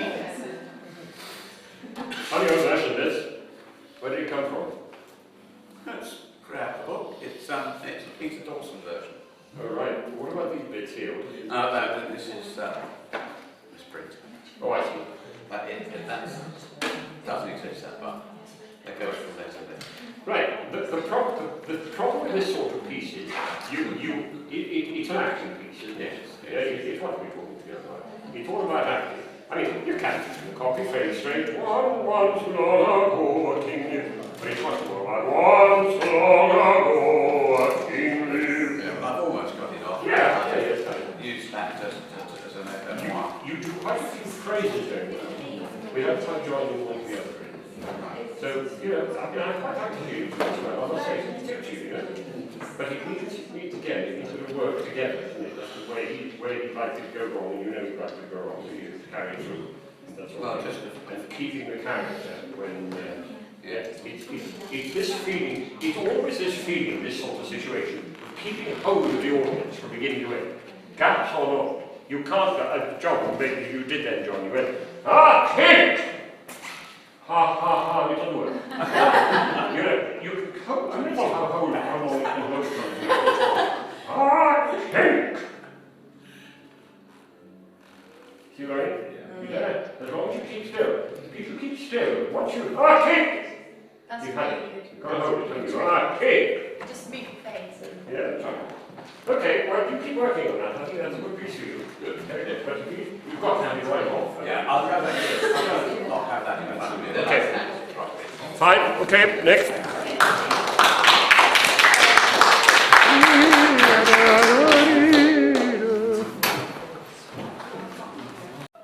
Right.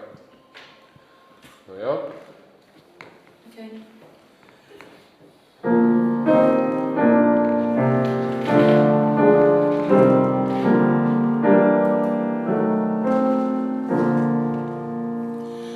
Were you there when they crucified my Lord?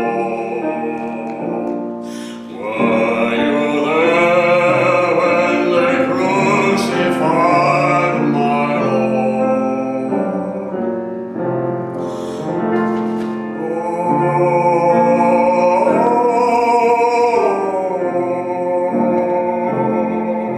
Sometimes it causes me to tremble, tremble, tremble.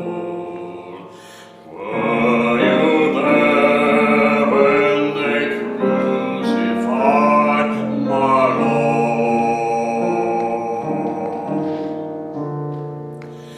Were you there when they nailed him to the tree?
one little thing for me, John.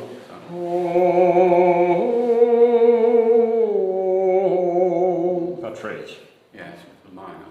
Gets a little bit. It gets a little bit out of tune. You just sing it.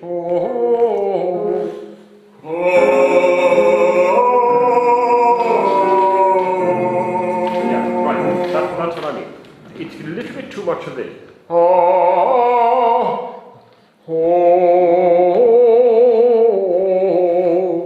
Which one are we singing? Major or minor? Minor. Minor. Okay. Well, there's two of them, aren't there? Yeah. It's not. It's really it's the high note that I'm worried about. Oh, too far back. Well,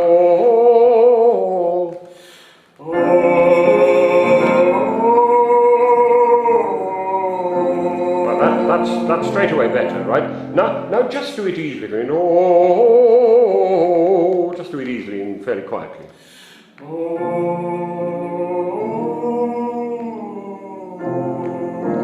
That's right, because when you sing it louder, you tend to see. Look where it goes when you sing it louder.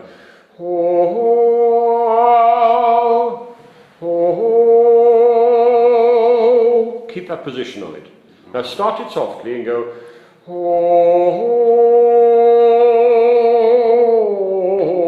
Keeping in that place.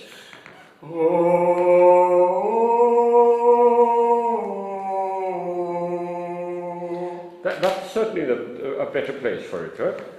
Right, now let me talk about something else. This traditional folk type piece, they're not folk songs quite, are they? No, it's spiritual. It's difficult. We get this with Welsh pieces where you get traditional pieces which are really harp tunes, not folk songs. You get it in Ireland as well.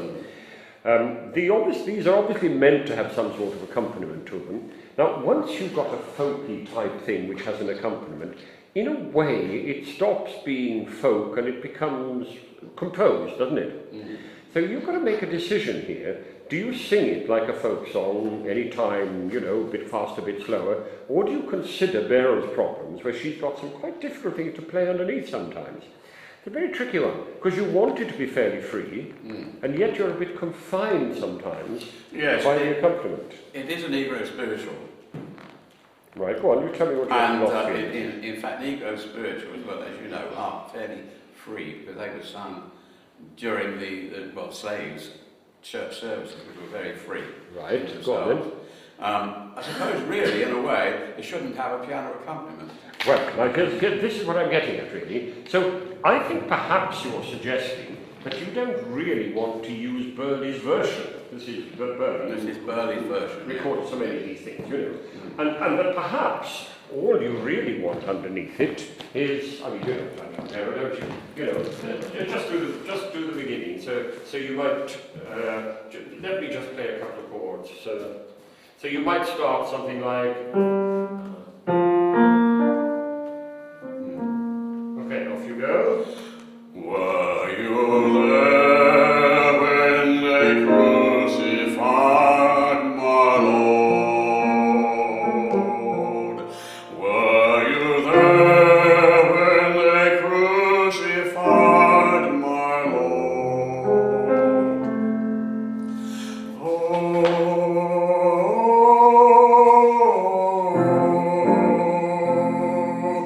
Sometimes it causes me to tremble, tremble, tremble. Were you there when they crucified my Lord? Now, I'm just making that up so long. You see what I'm getting at? Completely minimal then, wasn't it? Yeah. Is that what you really like with it, I wonder, rather than the fairly elaborate? I think so. Interesting, The isn't it? trouble is, there aren't any other versions that I know of. I was actually saying... if I did that now a second time and I looked at the board, I'd be able to do that for you straight off and say, there. Yeah. Just a few chords, you know. Yeah. I don't always like Burley's version. I think they get too complicated in a way. Nevertheless, they're there and they're jolly useful. Yeah, well, he was the only person really that That's right. Yes, he formalised them in a way, didn't he? Anyway, I'm going to make a point. That's a good point. You need an accompanist. For example, there were moments then when I felt that if you were moving along quickly, I would have said to Barry, yeah, take that bit out, just put a chord in. You And I don't think Burley would say no. He'd say, well, of course, if that's how the singer wants to sing, that's how you want to do it, you know. Anyway, right, so that's my sort of background to that. Right, let's sing a little bit more of it now.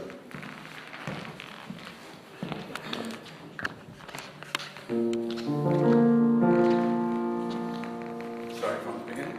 Yes, begin. Were you there when they crucified my Lord? Were you there when they crucified my Lord? Now, what do you feel about this first? I've lost that. My voice has gone back. Oh, it's not. I think your voice sounded all right Well, there. it The only didn't bit feel that really right. worried me was, I think perhaps you might say to yourself, now, let's assume you're not singing terribly well on this particular day, and you've got to do it. Why not try moving a bit? Were you there when they crucified my Lord? Were you there when they crucified my Lord? Just try that, just put a chord down there, or move it along quite a bit. Sing that. Were you there when they crucified my Lord? Were you there when they crucified my Lord? Now you might take a bit of time.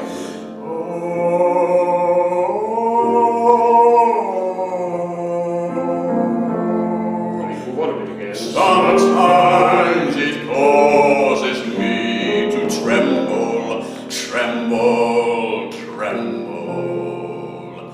Were you there when they crucified my Lord? Well, you know, John, I enjoyed that more than your previous one, which was a bit solid. Yeah? That had a rhapsodic feeling about it, which I enjoyed very much, actually. What do you think, Beryl? Do you agree with me there? Yeah, I don't really like this Yeah. complicated. There's too much in the copy. Tell your accompanist, leave bits out. The chords are clear enough, aren't they? Yeah. I couldn't read these notes. Yeah, and suddenly we had this feeling that you were talking about, Yeah. as opposed to being a bit solid. Your voice, being a rather solid voice anyway, I think it helps you to have that movement. You do one more verse, okay? Move it on really quick. Which is the most animated verse? The last one. Well, the last one. Right, let's do the last one. You move on really quite quickly.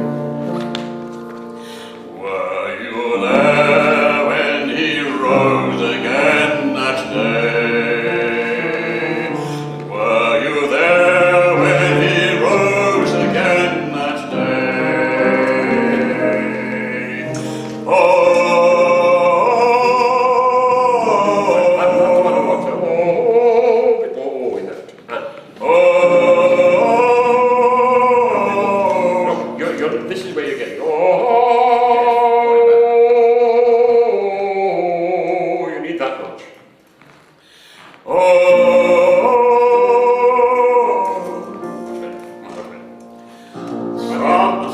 Try again. I tell you what, go a bit too far. Oh, to remind you of it.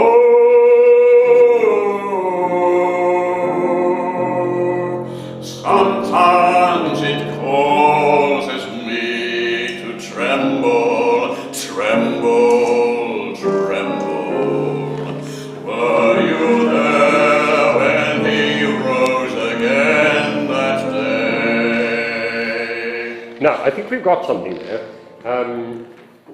You know, you've got such a strong voice, which rings very nicely on a lot of things, but you can be a little bit solid as a result. Now, I thought that little bit of movement you got in there made a heck of a difference, actually. What did I think first time through? I started enjoying it more then, which after all is the whole point of what you're trying to do. Yes, isn't indeed, it? yes. Look, sing that last verse again. Sing it quite quickly. Were you there when he nailed? See what happens if you move it really more than you think is necessary. Try it. Here we go. Were you there when he rose again that day? Were you there when he rose again that day?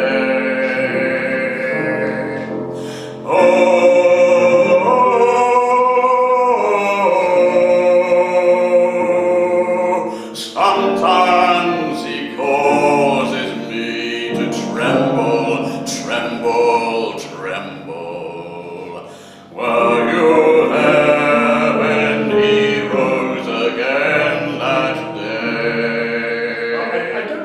heard it too fast yet.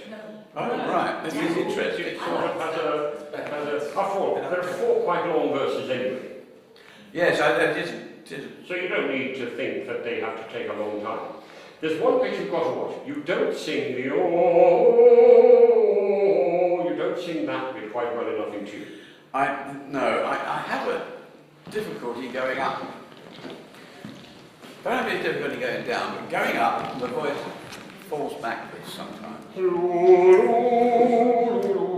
do that.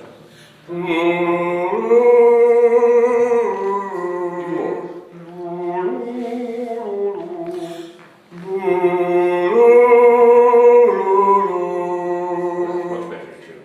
Yeah, you really raised the spot each note then. So you go.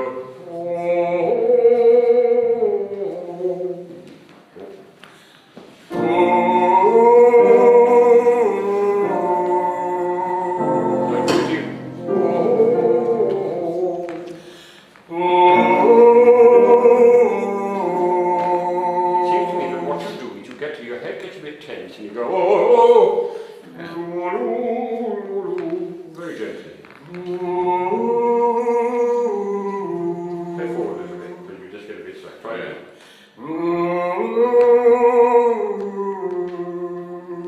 I think that's the way to practice it. It's much better like that. You're not trying too hard. Don't forget, you've got plenty of voice. You're not aiming at making big noises. You make plenty of noise. So that gentle feel there. See that softly like that.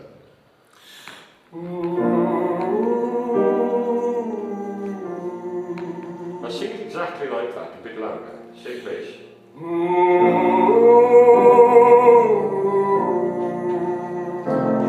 practice it like that a few times. And then when you perform it, forget about it, just do it. If you do that 10, 20 times, seems to get in a good place for you. There you are, we've talked a lot about that. We've set you up for another year's performance. Thank you.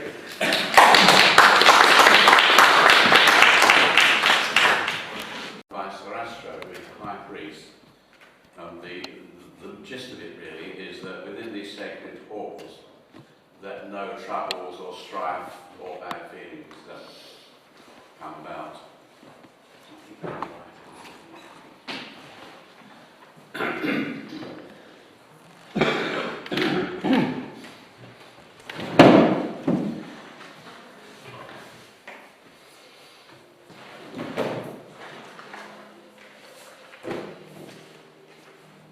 Right.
Very good attempt. Your voice copes with this song very well. One tends to think of these two big arias in the Magic Flute. Could you pass me that red copy over there? Go over with the big red copy. That's it, you got that. That's it. The Magic Flute is a substantial piece, one of Mozart's last operas. And Sarastro in this sings basically two large arias, of which this is one. You know the other one, Osiris and Osiris, don't you? And he really needs to be a bass of some stature, vocal stature. You're not a great big chap, and a lot of the Sarastros I've seen have been great big chaps. You know, remember Gottlob Frick doing it, for example, at Covent Garden, Kurt Moll, huge chaps, you know. But your voice copes with this very well. It's got that bassish quality that's needed.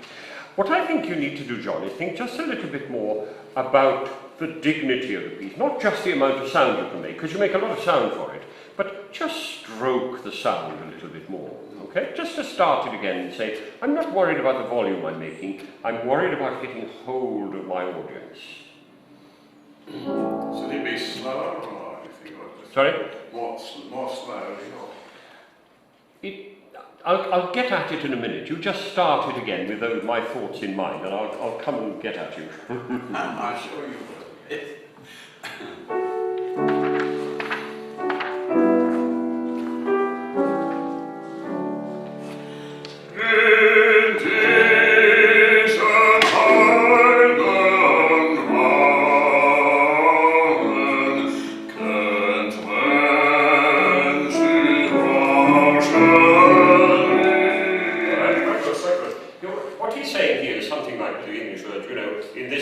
Temple of ours, and of course this was Mozart in his Masonic guise, wasn't it? The temple is a Masonic temple.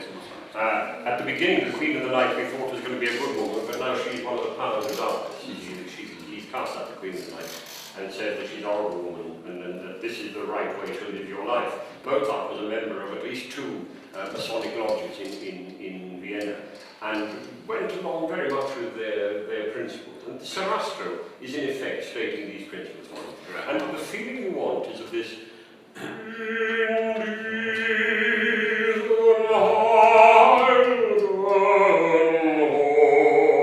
Now, you know, he's got a better voice for this piece now, but you see what I was trying to do then?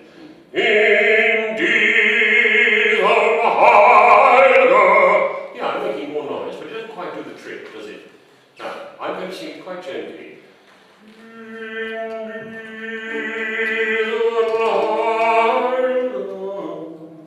See if you can do that.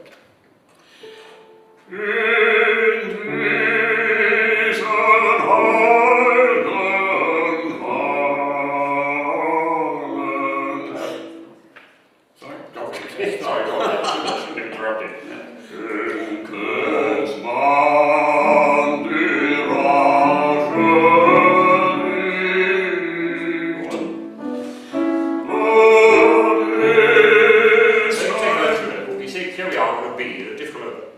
John rather sang, I'm going to sing, Undiest. Yeah? Undiest. Undiest, mine. Just relax, it's very interesting, just relax a little bit. Don't try to so much. If I put some power behind it, it doesn't come out right. Oh, of course, yeah, you don't get power. I'll tell you what. Just be a body and listen to what I'm telling you, right? Yeah. Now just stroke that gently. From the second way.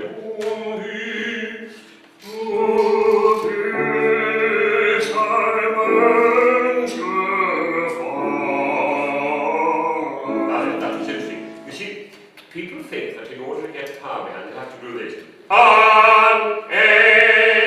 Little bit what you were doing. But once you get into this mode, you get the power then to a different place. It starts not coming from the hardness here, but space here.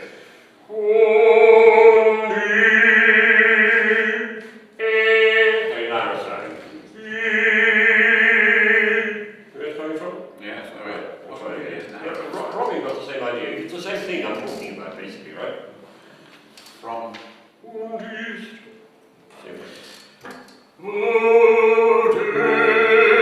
a little exercise, go.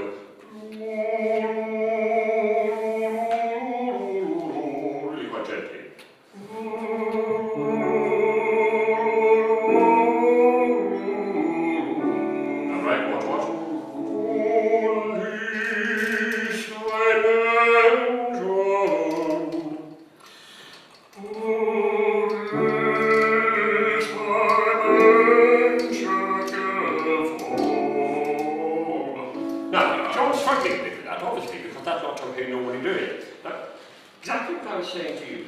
John does a lot of singing. You know, he sings a lot with you, may watch choirs on it. And he does it very well. You can see he's got a sort of stature of way of doing things. But he's quite hard on his voice. Oh, he does quite hard. Now, when you're doing this now, suddenly your voice is having to find a slightly different place. It's exactly what I made you do just now, John, Robin. It's exactly what I made you think about as well. Now, because he's been doing this for quite a long time, suddenly when he takes the pressure off, oh, this happened. Oh, yes, well, and he said, well, I can't do that, John. You can. You can. Now, just feel you're blowing some air through this.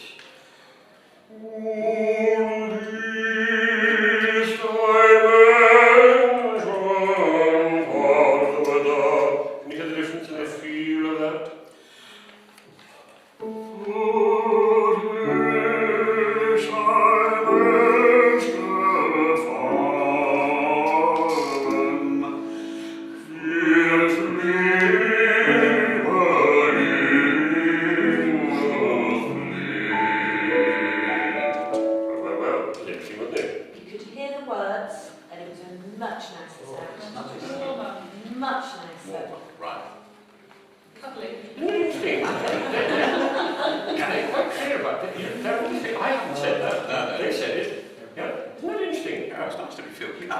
I make you do something different, but they see the results. Yes. Wow, that's great. Yeah. They did it with you. Yeah, they did it with you.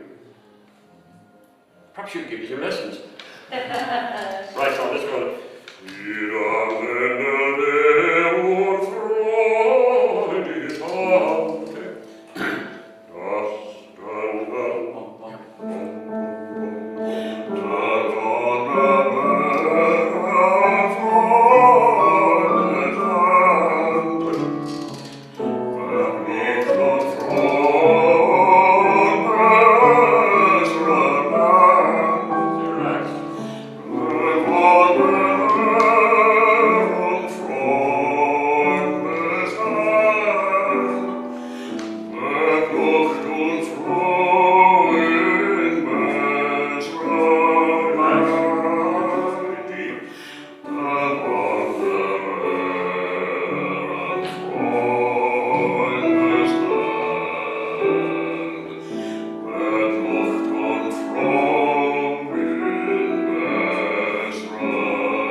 quite enough, because it's quite soft, you can actually act this bit very effectively. When the water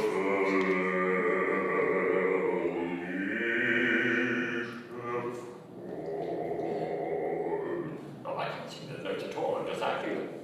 I can't do it. See, I can breathe through them. The effect's quite good, isn't it? No, nowhere near the vocal quality. You have one. Now you breathe through the water.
A lot of this piece is in 3 sharps.